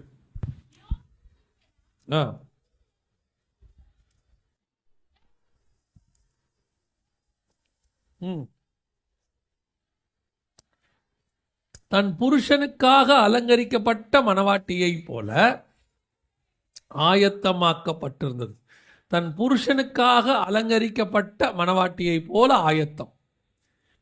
சபையினுடைய 2வது குணாதிசயம். சபை அலங்கரிக்கப்பட்டிருக்கிறது. ஆனால் யாருக்கேற்ற அலங்காரமாக இருக்கிறதுங்கிறதா இப்ப கேள்வி. தெளிவா வசனம் பாருங்களேன். புதிய எருசலேமாகிய சபை அலங்கரிக்கப்பட்டிருந்ததுன்னு இல்லை. ஏன்னா பல இடத்துல அலங்காரத்தை பற்றி சொல்லும்போது புருஷனை பற்றி சொல்லலை. ராஜகுமாரத்தி உள்ளார பூரண மகிமை உடையவள், அந்த இடத்துல புருஷனை பற்றிலாம் பேசலை. ஆனால் இந்த இடத்துல பர்டிகுலராக மணவாட்டி சபையை பற்றி பேசும்போது கர்த்தர் சொல்றதான வார்த்தை, தன் புருஷனுக்காக அலங்கரிக்கப்பட்ட மணவாட்டியை போல. அலங்காரம் இருக்கு, ஆனால் யாருக்கேற்ற அலங்காரங்கிறதா இன்னைக்கு கேள்வி. அலங்காரம் இருக்கு, யாருக்காக பண்ணியிருக்கிறோம்? பொதுவாக நாம் அலங்காரம் யாருக்காக பண்ணுவோம்? 2 வகையாக அலங்காரம் பண்ணுவோம். பொதுவாக நம்ம ஒன்று நமக்கு பிடிச்ச மாதிரி அலங்காரம் பண்ணுவோம் இல்லையா? அலங்காரத்தில் ஒன்று என்ன இருக்குது? நமக்கு பிடிச்ச மாதிரி. இப்போ சகோதரிமார்கள்லாம் போயிட்டு நீங்கள் புடவை எடுப்பீங்க இல்லையா? நீங்கள் எடுக்கும்போது யாருக்கு பிடிச்ச மாதிரி எடுப்பீங்க? நமக்கு பிடிச்ச மாதிரி தான் நாம் எடுப்போம் இல்லையா? நான் எப்பவும் சொல்லுவேன், இந்த சகோதரர்கள் ட்ரெஸ் எடுக்கிறதுக்கும் சகோதரிகள் ட்ரெஸ் எடுக்கிறதுக்கும் வித்தியாசம் இருக்குது. ஏன்னா சகோதரிகள் மட்டும்தான் வசனத்தின் அடிப்படையில் ட்ரெஸ் எடுப்பாங்க. அப்படியா அப்படின்னு கேட்குறீங்களா? அப்படிதான். எப்படி தெரியுமா? இந்த சகோதரர்கள் ஏதாவது ட்ரெஸ் எடுக்க போகிறான்னு வச்சுக்கோங்க, அவர் போகும்போதே சட்டு கலரை முடிவு பண்ணிட்டு தான் போவார். என்கிட்ட வெள்ளை கலரில் சட்டை எடுக்க போகிறேன், எனக்கு பச்சை கலரில் சட்டையே இல்லை, அது ஒன்று எடுக்க போகிறேன். பெரும்பான்மையான சகோதரருடைய மென்டாலிட்டி ஏதாவது ஒரு சட்டை எடுக்கணும், ஆனால் அந்த கலரை அவர் ஃபிக்ஸ் பண்ணிடுவார். இப்படி எடுக்கிறோன்ட்டு போவாப்பில் 1/2 மணி நேரத்துக்குள்ளே எடுத்துகிட்டு வந்துடுவாப்பில். அவங்க என்ன சொல்லுவாங்க, அதுக்குள்ளே எடுத்துகிட்டு வந்துட்டீங்களே. அவர் கேட்பார், வேறு என்ன இருக்குது? போனேன். ஏன்னா அவர் போகும்போதே மைண்ட் என்ன செஞ்சிட்டாரு? ஃபிக்ஸ் பண்ணிட்டு தான் போவார். ஆனால் சகோதரிகள் தான் எப்போவுமே என்ன செய்வாங்கன்னா, வசனத்தின்படி அவங்க தரிசித்து நடவாமல் விசுவாசி நடப்பாங்க. விசுவாசி நடப்பது என்ன? நம்பப்படுதல் மேல் உறுதியும் காணப்படாத மேல் நிச்சயம். அவங்க மைண்டில் ஒன்றும் இருக்காது. என்ன எடுக்க போறீங்க? அவங்க அழகாக சொல்லுவாங்க, அங்கே போய் தான் பார்க்கணும். அவங்க அழகாக சொல்கிற வார்த்தை எப்படி இருக்கும்? அங்கே போய் தான் பார்க்கணும். அப்படியே அவர் கேட்பாரு, நீங்கள் என்ன மாதிரி பார்க்குறீங்க? நீங்கள் போடுங்க, நான் சொல்கிறேன்பாங்க. அவங்க இதுதான் வேணும்னு அவங்கள என்ன செய்ய மாட்டாங்க. அதோட எனக்கு ரொம்ப ஆச்சரியம் என்னென்னா, 2 புடவை போடுவார். அந்த 2 புடவை எடுத்துட்டு இந்த கலரில் இந்த பார்டர் கிடைக்குமான்னு கேட்பாங்க. அவன் அப்படியே ஆச்சரியமாக பார்ப்பான். உங்களுக்கு எப்படி தெரியும்னு கேட்காதீங்க. நான் 3 தலைமுறையாக ட்ரெஸ் எடுக்கிறேன். எங்கள் அம்மா கூட போயிருக்கேன் ஒரு காலகட்டத்தில். அந்த காலகட்டம்லாம் வந்து புடவை எடுக்கிறதுங்கிறது உபத்திரவ காலத்துலேயும் உச்சம், மகா உபத்திரவ காலம். ஏன்னு கேட்டிங்கன்னா, அப்போல்லாம் புடவை மட்டும்தான் இருக்கும், கூட ப்ளவுஸ் வராது. இந்த ப்ளவுஸை தனியாக போய் எடுக்கணும். அதுக்கு பேர் தனி ப்ளவுஸ் கட் பீஸ் இந்த மாதிரிலாம் சொல்லுவாங்க. இதை ஒரு இடத்துல எடுத்துட்டு அதை ஒரு இடத்துல எடுப்பாங்கன்னா அதுதான் இருக்கிறதுலே கொடுமை. அப்படியே வச்சு ஒன்றா தேடுவாங்க. தேடி முடிச்சு எல்லாம் கண்டுபிடிச்சி கொண்டு வருவாங்க. வந்து தண்ணியில் போட்டு எடுத்தோன்னே சாயம் போயிடும். அது அப்புறம் யாருடைய ஜபமோ தெரில, எந்த புடவை கடைக்காரன் ஜபம் பண்ணா தெரில, ஆண்டவரே இவங்ககிட்ட என்னை காப்பாற்றுங்கன்னு. இப்போ புடவையோடைய ப்ளவுஸ் வந்துடுது, அப்படி தானே? அது யாரோ பண்ண பெரிய ஜபத்தினுடைய விளைவு தான் அது. ஐயோ, இந்த தேடுவாங்க பாருங்க, ப்ளவுஸ் தேடுறது. எங்கள் அம்மா காலத்தில் நான்லாம் ஆண்டவரே கல்யாணம் பண்ணால் கூட போக மாட்டேன் ஆண்டவரேன்ற முடிவுக்குள்ள நான் அப்பயே எடுத்திருக்கேன் நான். அப்புறம் மனைவியோட போகிறது அது அதை விட கொடுமை. அது வந்து என்னன்னு கேட்டிங்கன்னா, இப்போ அம்மாக்கள் ஏதாவது மாமா போகலாம் அப்படின்லாம் சொல்ல முடியும். அவங்கக்கிட்ட அதெல்லாம் சொல்லவே முடியாது. அவங்கள கொண்டு போய் நீங்கள் உள்ளே விட்டுட்டு ஏதாவது சோஃபா கஃபா போட்டிருந்தாருன்னா ஏறி நீங்கள் படுத்துட்டிங்கன்னா போகும்போது அவங்க கூப்பிடுவாங்க, போகலாமா அப்படின்னு சொல்லி. நம்ம 3வது வாரம் கூட போயிட்டு வரலாம், ஒன்றும் பிரச்சனை இல்லை. கிறிஸ்மஸ்க்கு புடவை எடுக்க போய் நியூ இயருக்கு வெளியே வந்ததெல்லாம் இருக்குது. ஐயோ, நிஜமாக தான். பெரிய பெரிய கடையில் மைக்கில் வாசிப்பான், பார்த்துருக்கீங்களா? கேட்டிருக்கீங்களா? பெரிய மதுரையில் மைக்கில் வாசிப்பாங்க. நான் ஒரு இடத்துல வாசித்தான், உங்கள் கணவர் உங்களை தேடுகிறார். அந்த மாதிரி காணாமே போயிடுச்சு, உள்ள கண்டே பிடிக்க முடியல. திருவிழாவில் தான் காணாம போகும்னு சொல்லுவோம், புடவை எடுக்க போய் காணாம போயிடுச்சு. உங்கள் கணவர் உன்னை தேடுகிறார் அப்படின்லாம் சொல்லுவாங்க. ஏன் கேட்குறியா? ஐயோ, நான் சென்னையிலலாம் சரவணா ஸ்டோர்ஸ்னு ஒன்று இருக்குது, டிவியில் ஆட்லாம் வரும், பார்த்துருப்பீங்க. அவன் ஒருத்தன் தான் புடவை கடையிலே தீர்க்கதரிசி. என்னன்னு கேட்குறீங்களா? அவன் புடவை எடுக்கிற இடத்துல 4 சோஃபா போட்டிருப்பான். எதுக்குடா சோஃபான்னு கேட்டிங்கன்னா, அதில் கணவர் வந்து பையனையோடய பால் மூட் போட்டு இப்படி உட்காந்துருப்பான். அவனை பார்த்தா பாவமாக இருக்கும். நம்ம போகும்போது அவன் நம்மளை பாவமாக பார்ப்பான். நீ இப்போ தான் வரியா, நான் வந்து 2 நாள் ஆச்சு அப்படின்ற மாதிரி பார்ப்பான். ஐயோ, அநியாயம் போங்க. அதில் சிலர்லாம் அப்படியே படுத்தானா காலை நீட்டி போட்டு படுத்தவெல்லாம் இருக்கான். இன்னும் கொஞ்சம் என்ன, ஒன்றே ஒன்று தான் அங்கே நடக்கலை. நான் பார்த்து தலகாணியும் பெட்ஷீட்டோடு யாரும் வரல. வந்தானா அவன் நைட்டெல்லாம் கூட படுத்துருவான் போல. போகிற பக்கம் பார்த்தா அப்படி நடக்கும். இப்போ 3வது தலைமுறை என் பொண்ணோட போய் எடுக்கிறேன் பாருங்க. மனைவிகிட்டையாவது கொஞ்சம் பேசலாம். நீ வரியா இல்லையா, நான் போகிறேன் அப்படின்னு சொல்லலாம். மகக்கிட்டலாம் அதெல்லாம் பேசவே முடியாது. பார்த்த உடனே அங்கே போய் உக்காருங்க அப்படிம்பாங்க. திட்டவும் முடியாது. நேசிச்சிட்டோமா, ஆண்டவர் பழி வாங்கிறதுக்கு தான் பொண்ணு கொடுப்பாரு போல. என் ஃப்ரெண்டோடைய மனைவி என்னை பார்த்து கேட்டாங்க, உங்களை பழி வாங்கிறதுக்கு தான் கர்த்தர் உங்களுக்கு பொன் குழந்தைய கொடுத்துருக்கிறாருனாங்க. அதை நான் இப்போ தான் உணர்றேன், அந்த தீர்க்க தரிசன வார்த்தையை. அப்பா, யார் கை தட்டினது? இல்லை, நிஜமாக தான். அம்மாவை ஏமாத்திடலாம், மனைவியை கூட கொஞ்சம் நம்ம மிரட்டி ஏதோ கொஞ்சம் அமைதி வருத்திடலாம். பொண்ணை என்ன செய்ய முடியாது. அது அப்படி பாவம் போல் பார்க்கும் பாருங்களேன். சரி நீ எடுத்துகிட்டு வா, நான் உட்காந்துருக்கேன் அப்படின்னு. அவ்வளோதான், கதை முடிஞ்சு. அப்பா, இப்போ நான் முடிவு எடுத்து யாரு கூடயும் போகிறதில்ல. 3 பேரையும் ஒரு ஆட்டோவில் ஏற்றி நீங்களே போங்க. ஒரு 80, ஒரு 50, ஒரு 20, 3ம் போகுது. சோத்திர ஆண்டவரே என்னை காப்பாற்றினீங்கன்னு இப்போல்லாம் நான் வந்துடுது. ஏன், அதெல்லாம் ரொம்ப கஷ்டம் இருக்கிறதுலையே. அவங்க காலத்தில் எடுத்ததுக்கும் இப்போ எடுக்கிறதுக்கும் எவ்வளோ டிஃப்ரென்ஸ் இருக்குது. இவங்க 3 பேரும், அது எனக்கு அது புரியாத ஒரு கலர். இந்த ஒரு விஷயம் மட்டும் எனக்கு புரியாது. 2 புடவையை போட்டால் அந்த கலரில் இந்த பார்டர் கிடைக்குமா? அவன் இருந்தால் தான் அவன் கொடுத்துருக்க மாட்டான். அவனை மேனுஃபேக்சராக பண்ண போகிறான். அவ்வளோ கஷ்டப்பட்டு எடுக்கிறோம். யாருக்கு பிடிச்ச மாதிரி எடுக்கிறோம்? நமக்கு பிடிச்ச மாதிரி. 2வது இன்னொன்று இருக்குது. அடிக்கடி சகோதரிகள் சொல்லுவாங்க அந்த வார்த்தையை, சகோதரர்களும் சொல்லுவாங்க. நம்ம ட்ரெஸ் பண்ணோம்னா 4 பேர் நம்மளை பார்த்து என்ன செய்யணும்? கௌரவமாக நினைக்கணும், நல்லா இருக்குன்னு நினைக்கணும். இது மற்றவங்களுக்காக ட்ரெஸ் பண்ணுறது. இன்னொன்று, இது வந்து சில நேரத்தில் மஸ்ட்டு பாருங்கள். சில இடங்களுக்கெல்லாம் போகும்போது அதுக்கு ஏற்ற மாதிரி என்ன பண்ண வேண்டி இருக்குது, ட்ரெஸ் பண்ண வேண்டி இருக்குது. வெளிநாட்டிலலாம் சில சபைக்கு போகும்போது இந்த மாதிரி தான் நீங்கள் ட்ரெஸ் பண்ணணும்னு கோடே கொடுத்துருவாங்க. அப்படி ட்ரெஸ் பண்ணால் தான் உங்களை என்ன செய்வாங்க, ஸ்டேஜிலே ஏற்றுவாங்க. நான் எப்போ இந்த மாதிரி சாதாரணமாக சட்டை போட்டு போகிற ஆள். போன உடனே அந்த பாஸ்டர் கேட்டார், டை போட மாட்டீங்களா அப்படின்னாரு. வாங்கி கொடுத்தா போடுவேன், நானாக வாங்குறதில்ல அப்படின்னு.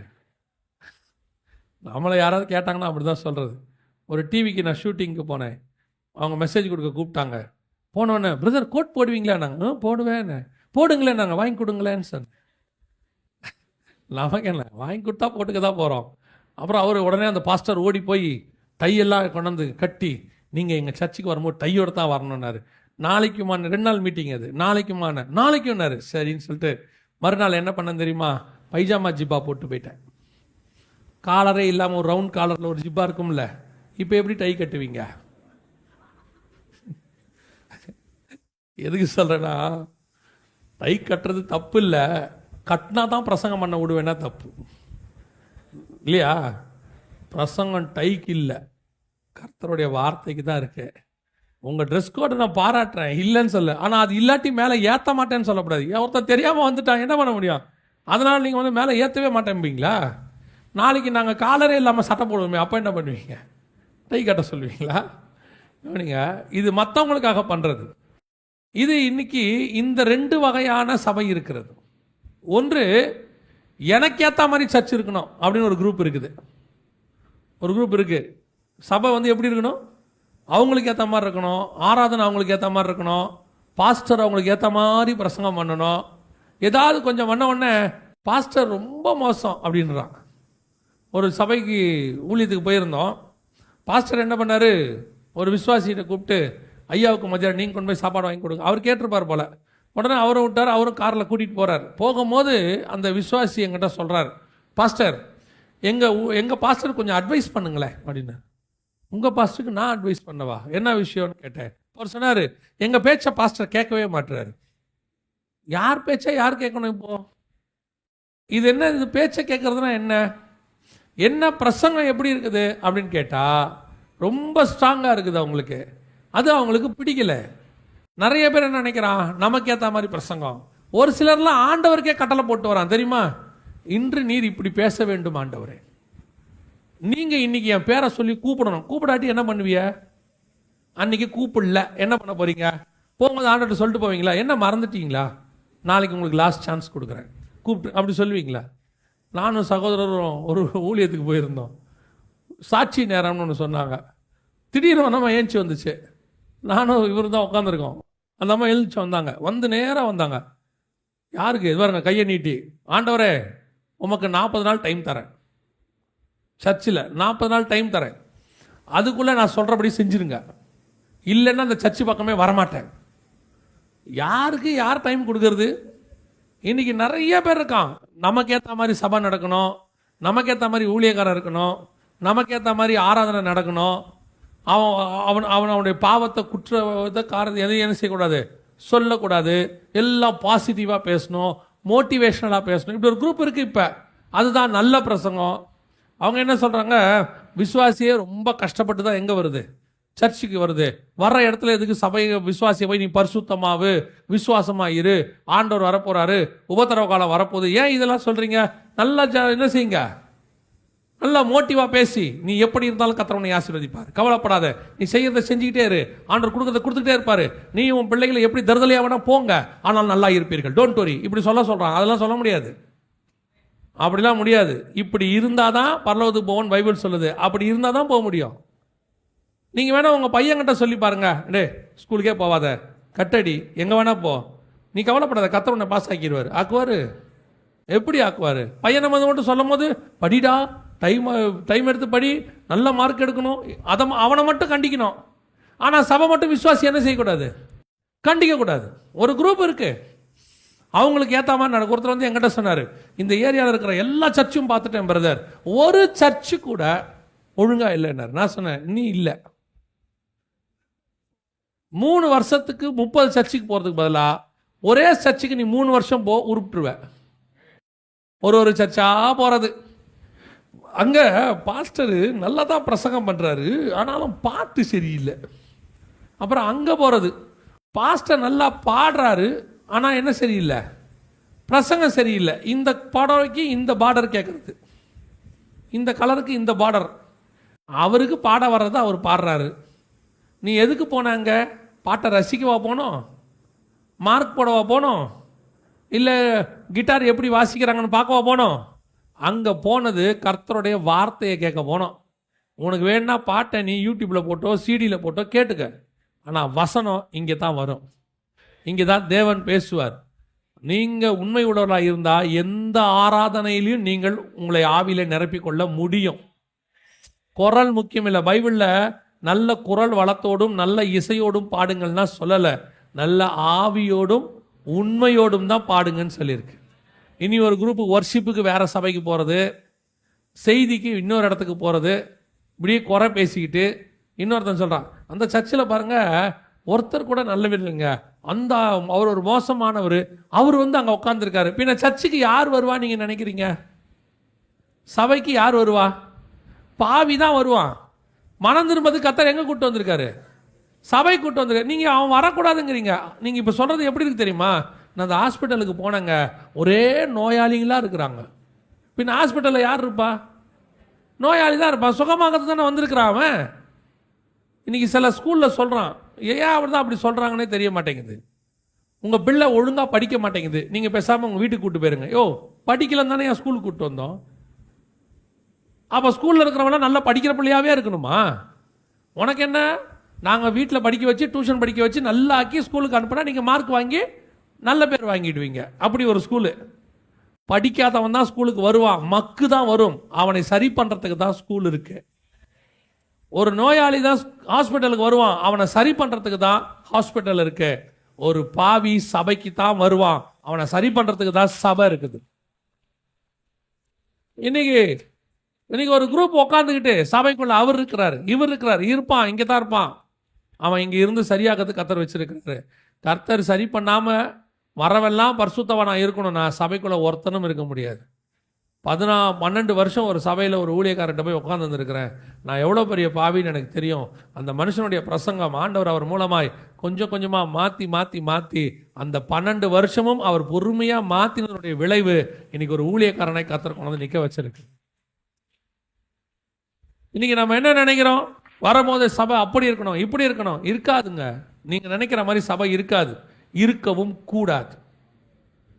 ரெண்டாவது, சபை எப்படி இருக்கணும்னு நினைக்கிறாங்க தெரியுமா?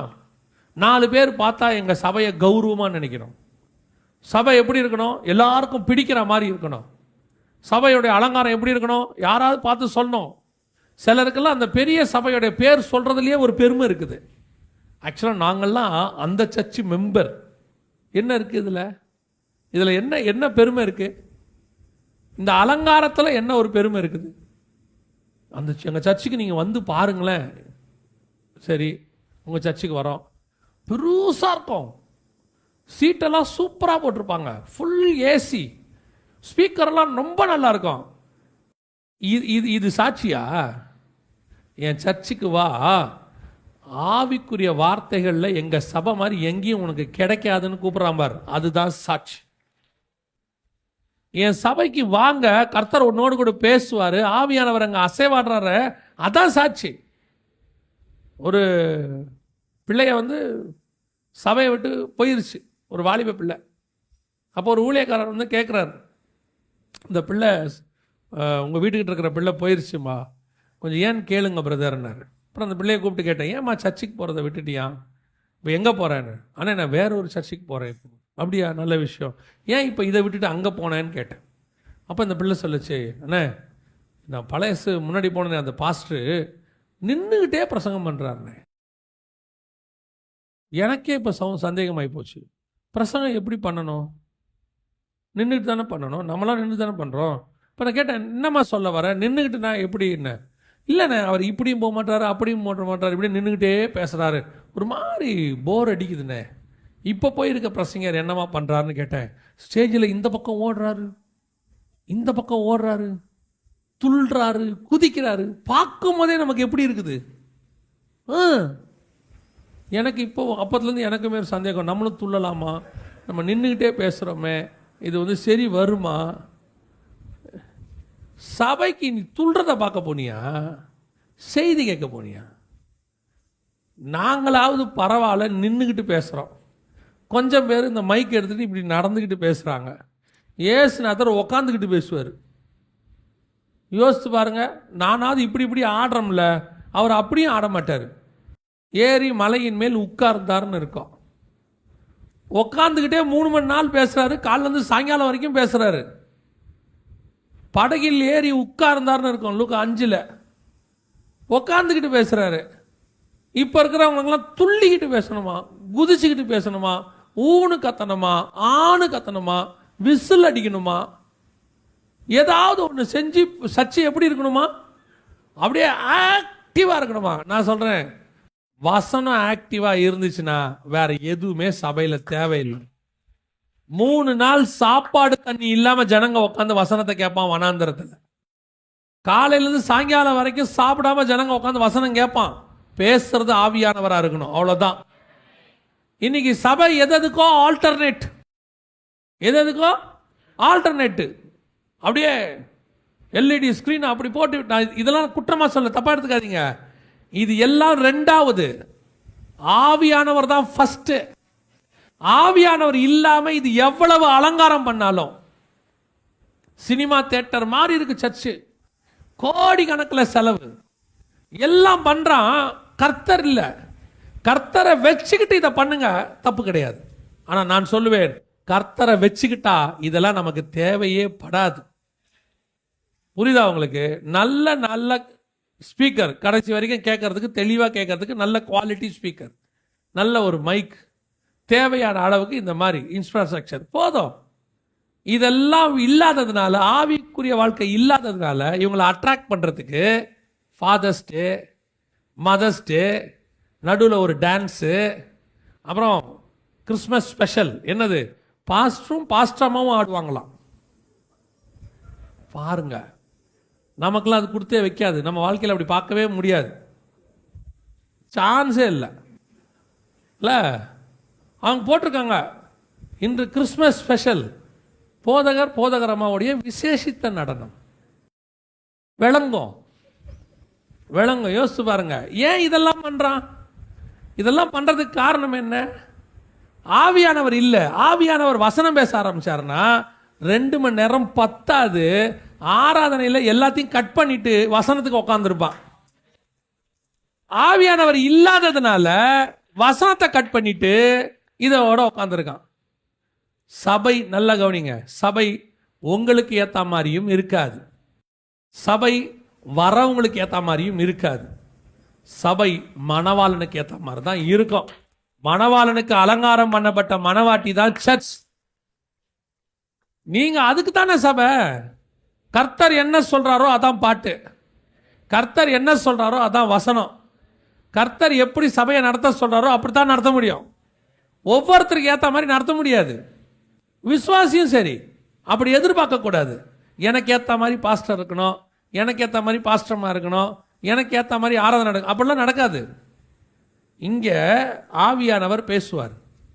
இதுக்கு ஏற்ற மாதிரி தான் நீங்கள் மாறிக்கணும். உங்களுக்கு ஏற்ற மாதிரி சபை மாறணும்னு நீங்கள் நினச்சிங்கன்னா சபையும் பரலோகத்துக்கு போகாது, நீங்களும் போக மாட்டீங்க. இன்னைக்கு அப்படி தான் இருக்கு. பாருங்க, இது ஒரு அலங்காரம் இருக்குதா, புருஷனுக்கு ஏற்ற அலங்காரம்னு இருக்குதா? இன்னொன்று வாசிங்க, வெளிப்படுத்தின விசேஷம் 17ஆம் அதிகாரம் 4வது வசனம் வாசிங்க. 17:4. அந்த ஸ்திரீ இரத்தாம்பரமும் சிவப்பான ஆடையும் தரித்து பொன்னினாலும் இரத்தினங்களினாலும் முத்துக்களினாலும் சிங்காரிக்கப்பட்டு தன் வேசித்தனமாகிய அருவருப்புகளினாலும் அசுத்தத்தாலும் நிறைந்த பொற்பாத்திரத்தை தன் கையிலே பிடித்திருந்தாள். நல்ல கவனிங்க. அடுத்து அந்த இடத்துல இன்னொரு அலங்காரத்தை பத்தி ஆண்டவர் பேசுறாரு. அந்த ஸ்திரீ இரத்தாம்பரமும் சிவப்பான ஆடையும் தரித்து பொன்னினாலும் ரத்தினங்களினாலும் முத்துக்களினாலும் சிங்காரிக்கப்பட்டு தன் வேசித்தனமாகிய அருவருப்புகளினாலும் அசுத்தத்தினாலும் நிறைந்த பொற்பாத்திரத்தை தன் கையிலே பிடித்திருந்தார். இது இன்னொரு வகையான அலங்காரம் இப்ப இருக்கு கடைசி காலத்துல. இதுதான் அது. இது என்னது? வேசித்தனத்துக்கான அலங்காரம். 21:2 நம்ம பார்த்தது மணவாட்டிக்கான அலங்காரம். 17:4 விபச்சாரத்துக்கான அலங்காரம். விபச்சாரத்துக்கான அலங்காரம்னா என்ன? எது அப்படின்னா என்ன அர்த்தம் அப்படின்னு கேட்டிங்கன்னா, இப்போ நீங்கள் சினிமாக்கள்லாம் பார்த்துருப்பீங்க. சினிமாக்கள்லாம் நீங்கள் பார்க்கும்போது சினிமா நடிகைகளுடைய அலங்காரம் இருக்கிறது. இந்த அலங்காரம் யாருக்காக? இந்த அலங்காரத்தை நல்லா கவனிச்சு பாருங்க. அதை யார் யாரெல்லாம் பார்க்குறாங்களோ எல்லாருக்கும் பிடிக்கணும், எல்லாருக்கும் பிடிக்கணும். அதுதான் சினிமாவுடைய அலங்காரம். அது விபச்சார அலங்காரம். அவங்கள பார்க்குறவங்க அவங்க ட்ரெஸ்ஸை குறைச்சி போட்டு அருவருப்பாக போட்டு பார்க்குறவங்களுக்குலாம் அந்த நடிகை மேலே ஒரு ஆசை வரணும், பார்க்குறவங்க விரும்பணும் அப்படின்னு அலங்காரம் பண்ணுவாங்க. அதுக்கு பேர் விபச்சார அலங்காரம். ஆனால் இன்னொரு அலங்காரம் இருக்குது, மணவாட்டி அலங்காரம். யாருக்கு பிடிக்குது பிடிக்கல அதை பற்றிலாம் எனக்கு கவலையே கிடையாது. என் மணவாளனுக்கு பிடிச்சிருக்கு, நான் அப்படித்தான் அலங்காரம் பண்ணுவேன், நான் இப்படித்தான் இருப்பேன். இதுதான் மணவாட்டிக்குரிய அலங்காரம். இன்னைக்கு கடைசி காலத்தில் சபையை எப்படி நடத்தணுன்றாங்க? விபச்சார அலங்காரம் இல்லைங்க. நம்ம சபை கொஞ்சம் இப்படி இருந்தால் தான் வரவங்களாம் என்ன செய்வாங்க? சர்ச்சுக்கு தொடர்ந்து வருவாங்க. ஏன் இல்லை? நம்ம சபையை கொஞ்சம் பார்க்குறாங்கல்ல. நீ சபையை பார்க்காதடா, சபையை பார்க்காத. ஒரு காலத்தில் பெரிய பெரிய கட்டடம் கட்டி ஆர்சி சர்ச்சும் சிஎஸ்ஐ சர்ச்சுகளும் பேப்டிஸ்ட் சர்ச்சுகளும் பெருசு பெருசாக கட்டின காலத்தில் ஊருக்கு வெளியே கொட்டா போட்டு ஒரு ட்ரம் அடிச்ச கூட்டம் தான் இன்னைக்கும் ஆவிக்குரிய வாழ்க்கையில தாங்கி பிடிச்சிட்டு இருந்துச்சு. அவங்ககிட்ட அன்னைக்கு சபை கிடையாது, அவங்ககிட்ட அன்னைக்கு எந்த விதமான இன்ஃப்ராஸ்ட்ரக்சரும் கிடையாது, அரசாங்கத்தின் துணை கிடையாது. அவன் நம்பிக்கை ஒன்னே ஒண்ணு, என் மணவாளன் மேல அவர் நடத்துவார். அதுதான் கர்த்தர் விரும்புறது. இன்னைக்கு கடைசி காலத்துல நம்மளும் இப்ப எப்படி ஆயிட்டு இருக்கிறோம்? நம்மளும் காலத்துக்கு ஏற்ற மாதிரி மாறினாதாங்க, காலத்துக்கு ஏற்ற மாதிரி நடந்தாதாங்க, இல்லைன்னா சபை நடத்த முடியாது, ஊழியம் நடத்த முடியாது. அப்படிலாம் கிடையவே கிடையாதுங்க, கிடையவே கிடையாது. இப்பவும் அதே கர்த்தர் இருக்கிறார். நீ ஆவியோட உண்மையோடு இருந்து பாருங்க, கர்த்தர் உன் கூட இருப்பார். கர்த்தர் உன்னை நடத்துவார். உன்னை நடத்துகிற தேவன் ஒரு நாளும் உன்னை கை விடவே மாட்டார். யார் தெரியுமா இந்த அலங்காரத்தெல்லாம் போட்டு? இப்போ பாருங்க, திடீர்னு கணவர் வேலையை விட்டு வர்றார். வரும்போது நீங்கள் வீட்டில் வந்து நைட்டியோட உட்காந்து பெருக்கிக்கிட்டு இருக்கீங்க, பாத்திரம் விளக்கிக்கிட்டு இருக்கீங்க. உங்கள் கணவர் உங்களை பார்த்த உடனே, நான் உன்னை திருமண நாளில் பொண்ணு பார்க்க வரும்போது நீ ஒழுங்காக ட்ரெஸ் பண்ணி கையில் காஃபியை கொண்டு வந்து கொடுத்த, அதை பார்த்து தான் நான் உன்னை விரும்பிட்டேன். இப்போ நைட்டியோடு இருக்க உன்னை பார்க்க எனக்கு பிடிக்கவில்லை, தயவு செய்து நீ என் வீட்டை விட்டு வெளியே போ சொல்லியிருக்காரா? சொல்லியிருக்காரா? அந்த ஆளுக்கு தெரியும், இந்த அலங்காரம் பண்ணி இந்த அம்மா காப்பியோட வருதே, இது இன்னையோட முடிஞ்சிடும். இந்த நைட்டியோட இருக்க, இதுதான் கடைசி வரைக்கும் நிரந்தரம். அதுதான் நிஜம். ஒருவேளை நீ இந்த கையில் காப்பி டம்ளரை கற்பனை பண்ணி கடைசி வரைக்கும் என் வாழ்க்கை இதான் நினைச்சா, உன்ன மாதிரி ஏமாளி உலகத்தில் ஒருத்தனும் இல்லை. நிஜம் எது தெரியுமா? என் மனைவி எப்படி இருந்தாலும் சரி, அழுக்கா இருந்தாலும் சரி, அவங்க துணி துவச்சிக்கிட்டு இருந்தாலும் சரி, பாத்திரம் விளக்கிட்டு இருந்தாலும் சரி, அலங்காரம் பண்ணி இருந்தாலும் சரி, அவள் என் மனைவி. என் கண்ணுக்கு அவள் அழகா தெரியும். அவ்வளோதான், கதை முடிஞ்சு. நிறைய பேர் சொல்லுவாங்க, என்னங்க இப்படி. சமீபத்தில் ஒரு சம்பவம் நடந்துச்சுங்க, அற்புதமான சம்பவம்.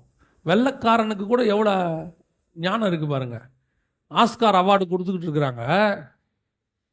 இந்த அவார்டில் பேசுகிறவன் இன்னொரு ஆள் தன் மனைவியோட வந்திருக்கிறார். அந்த அம்மாவுக்கு பாவம் ஒரு விதமான வியாதி, முடியெல்லாம் கொட்டிருச்சு, மொட்டை அடிச்சிருக்கு. நம்ம ஊரில் கேன்சரில் வந்து முடி கொட்டிட்டு பாருங்க, அந்த மாதிரி அந்த அம்மாவுக்கு வேற ஒரு வியாதி. ஆனால் அந்த மனுஷன் தன் மனைவிக்கு அப்படி இருக்கிறத பற்றிலாம் கவலையப்படலை. அந்த அம்மாவையும் அலங்காரம் பண்ணி கூட்டிகிட்டு வந்திருக்கான். இந்த பேசுகிறவன் என்ன பண்ணிட்டான் தெரியுமா? ஒரு கிண்டலாக அந்த அம்மா ஒரு வார்த்தை சொல்லிட்டான். சொல்லி ஒரு விதமான ஏலியன் மாதிரி இருக்கிறாங்க பார்க்கறதுக்குன்ற மாதிரி ஜாலியாக சொல்லிட்டான். எல்லாரும் சிரிச்சிட்டாங்க. அந்த கணவன் என்ன பண்ணான் தெரியுமா? நேராக எழுந்திரிச்சு போய் விட்டான் பாருங்க ஒரு அறை. ஆனால் அடிக்க முடியாது, ஹாலிவுட்லலாம் அப்படிலாம் யார் மேலேயும் அஃபென்ஸு. அவன் எதை பற்றியுமே கவலைப்படலை. நேரா எழுந்திரிச்சு போனான். அவ்வளோ பேர், உலகத்துமே பார்த்துட்டு இருக்க, லைவ்ல பார்க்குது, 100 கோடி பேர் பார்க்குற ப்ரோக்ராம். அத்தனை பெரிய பெரிய டைரக்டர்ஸும் அதில் உட்காந்துருக்கான். எழுந்திரிச்சு போனான், விட்டான் ஒரு அறையை விட்டுட்டு சொன்னான், ஜாக்கிரதையாக இருந்துக்கிட்டு வந்துட்டான். என் மனைவி உன் கண்ணுக்கு அசிங்கமாக இருக்கிறது முக்கியம் இல்லை, என் கண்ணுக்கு அவள் அழகாக இருக்கா, அவ்வளோதான், போதும், போயிட்டேறா. நீ யார் என் மனைவியை பற்றி பேசுறதுக்கு? அவளுக்கு வியாதி இருக்கு, நானே நேசிக்கிறேன், நீ என்ன? இதுதான் மணவாட்டியை மணவாளன் நேசிக்கிற நேசம். ஆண்டவர் நம்முடைய அலங்காரத்தை பார்த்து நேசிக்கல. நீ பாவியா இருக்கையில் கர்த்தர் நம்மை தெரிந்து கொண்டார். கர்த்தர் நம்மளை எப்போ நேசிச்சார் தெரியுமா?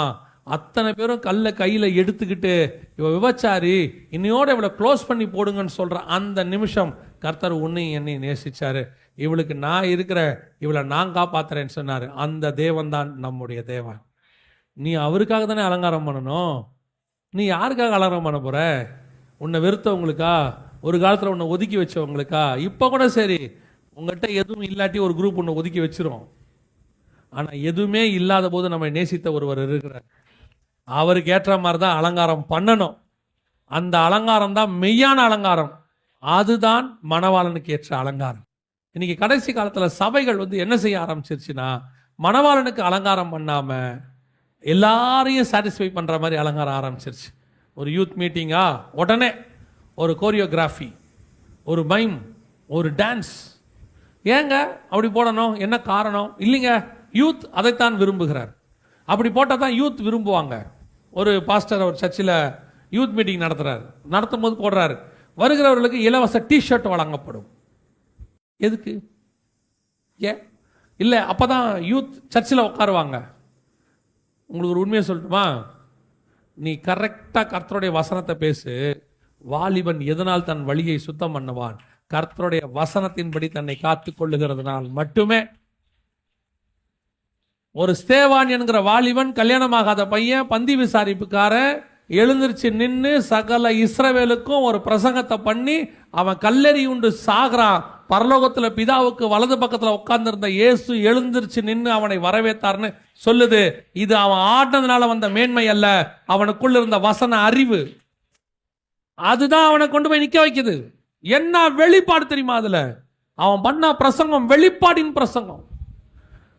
ஆதியாகமத்தில் கூட ஆபிரகாமை பற்றி பேசும்போது பைபிள் ஆரம்பிக்கிறதே ஆபிரகாமுடைய பாதி பிரயாணத்திலிருந்து ஆரம்பிக்கும். ஆனால் இவன் ஒருத்தன் தான் அவனுடைய ஆதி பிரயாணத்திலிருந்து ஆரம்பிப்பான். மெசொப்பொத்தாமியா தேசம்பா. என்ன வெளிப்பாடு! எப்படி இந்த வெளிப்பாடு அவனுக்கு வந்துச்சு? ஆடினதுனாலயா?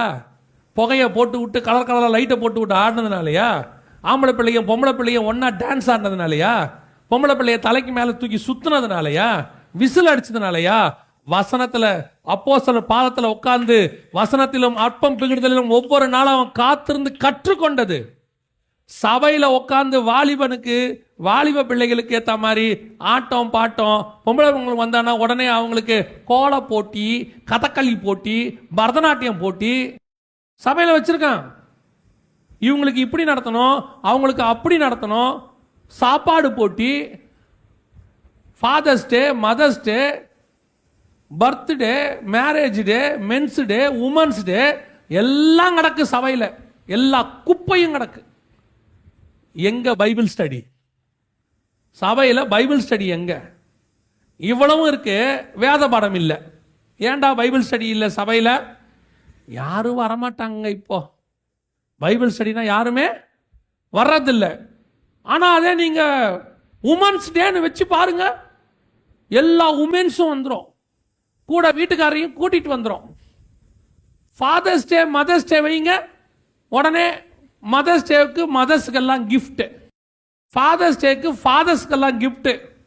இவெல்லாம் கிஃப்ட்டுக்காக தான் சர்ச்சுக்கு வரான்னா அப்போ பரலோகத்துக்கு எப்படி வருவான்? பரலோகத்துக்கு எப்படி வருவான்?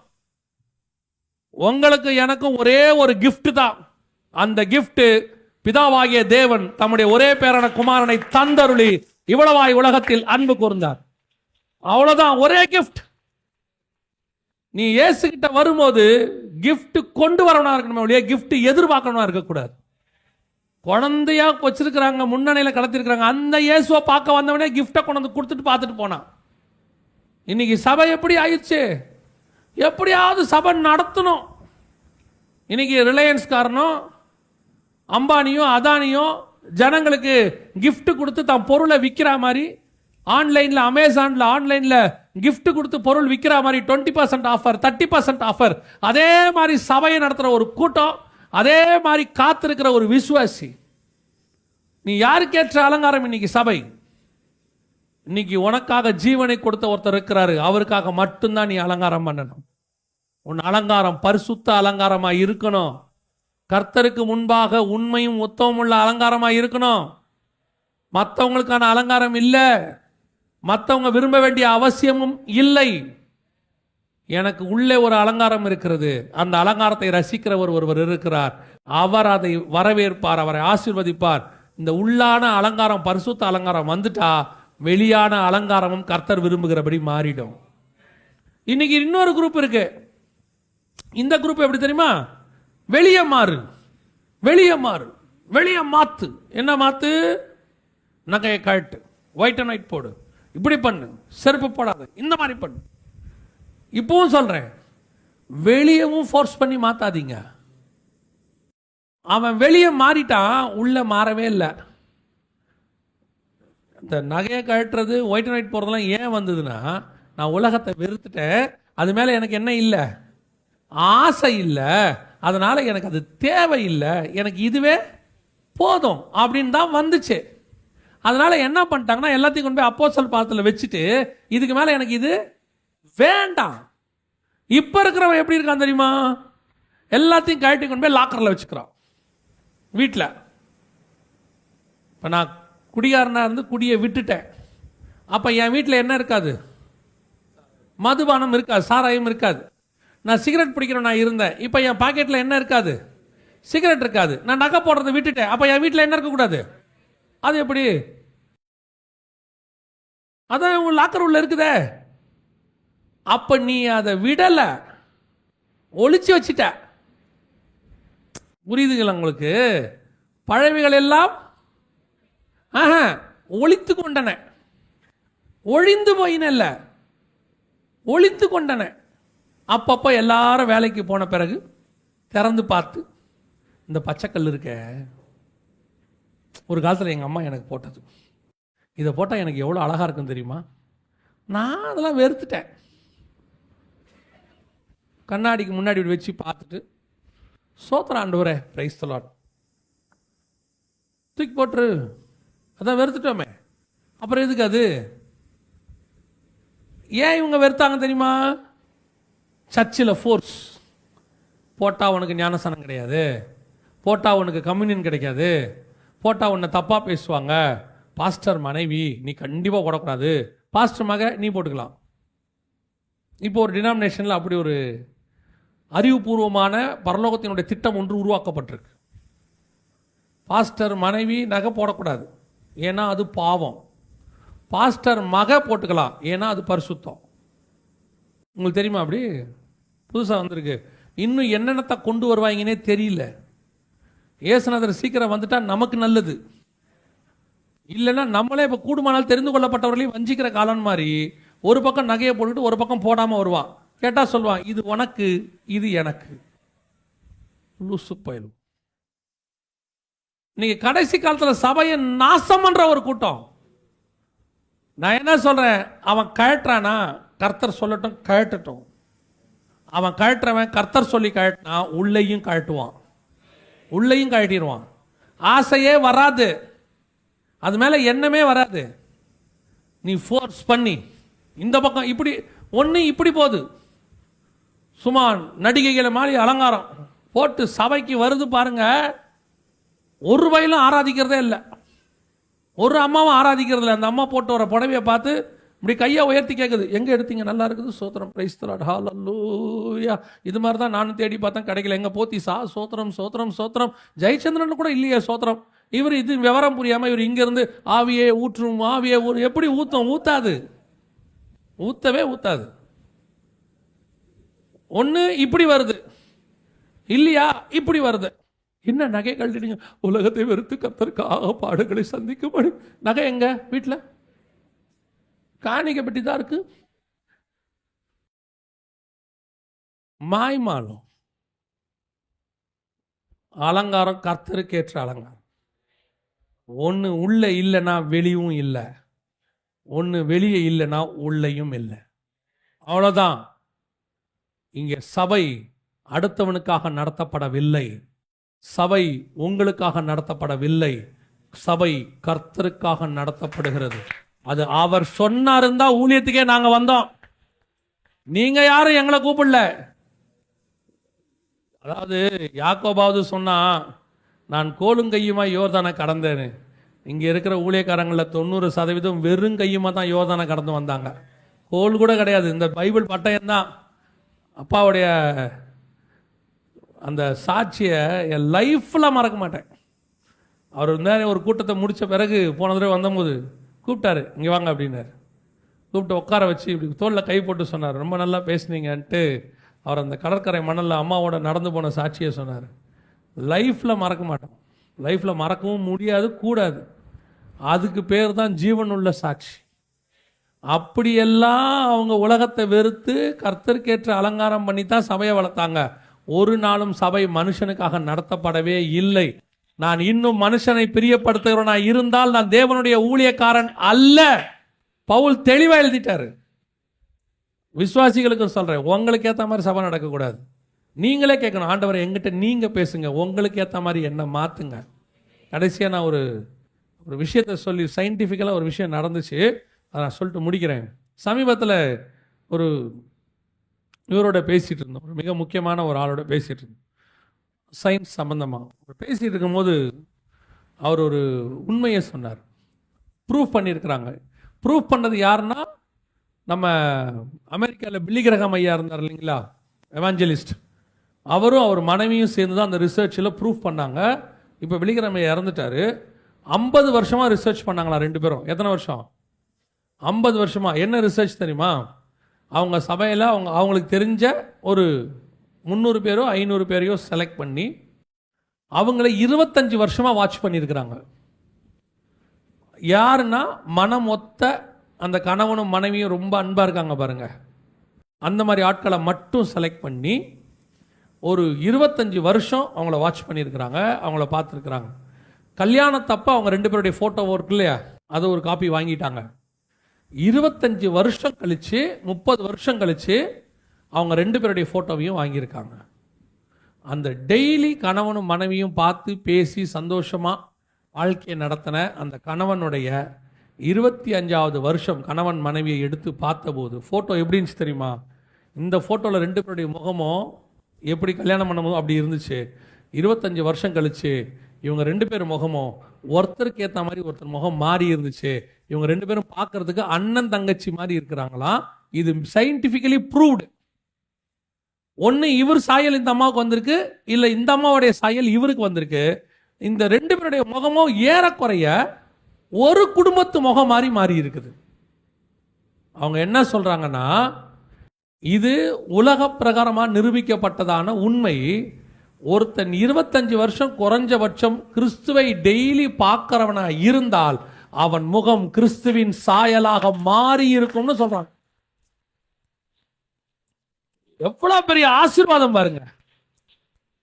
அதுதான் மணவாட்டிக்கும் மணவாளனுக்கும் உள்ள அலங்காரம். நீ கிறிஸ்துவையே அலங்கரிக்கிறவனாய் மாறி இருப்பாயானால் உன் முகம் பரலோகத்துக்கு போறதுக்கு முன்னாடி பார்த்தா கிறிஸ்துவின் சாயலுக்கு ஒப்பான முகமாய் மாறி இருக்கும். இன்னைக்கு நாம் அப்படி மாறி இருக்கிறோமா? இன்னைக்கு கிறிஸ்து விரும்புகிறபடி நம்ம மாறி இருக்கிறோமா? இன்னைக்கு இல்லை. இன்னைக்கு சபை எந்த அலங்காரத்தில் இருக்குது தெரியுமா? ஒன்று தனக்கேற்ற அலங்காரம், இல்லைன்னா விபச்சார அலங்காரம். இது ரெண்டும் இல்லை. வசனம் சொல்லுது, புருஷனுக்கு ஏற்ற அலங்காரம் ஆயத்தமாக்கப்பட்ட அலங்காரமாக இருக்கணும். இதுதான் கர்த்தர் நம்மகிட்ட எதிர்பார்க்கிறார். அப்போ மணவாட்டி சபையினுடைய குணாதிசயம் என்ன? முதலாவதாக கர்த்தரை தேடுகிற, வா என்று அழைக்கிற ஒரு சுபாவம், எப்பவும் காத்திருக்கிற ஒரு சுபாவம், எப்போ வருவீங்கன்னு காத்திருக்கிற ஒரு சுபாவம். ரெண்டாவது, புருஷனுக்காக அலங்கரிக்கப்பட்டதான ஒரு மணவாட்டி. அந்த அலங்காரம் மற்றவர்களுக்கானதல்ல, கிறிஸ்துவுக்கானது. நீங்கள் அப்படி அலங்கரிக்கப்படும் பொழுது, ஆவியோடும் உண்மையோடும் தேவனை தேடும்போது, கர்த்தர் விரும்புகிறபடி வசனத்தின் மூலமாக உங்கள் வாழ்க்கையை நீங்கள் அமைத்துக் கொள்ளும்போது நீங்கள் மணவாளனுக்கேற்ற மணவாட்டியாய் மாறுகிறீர்கள்.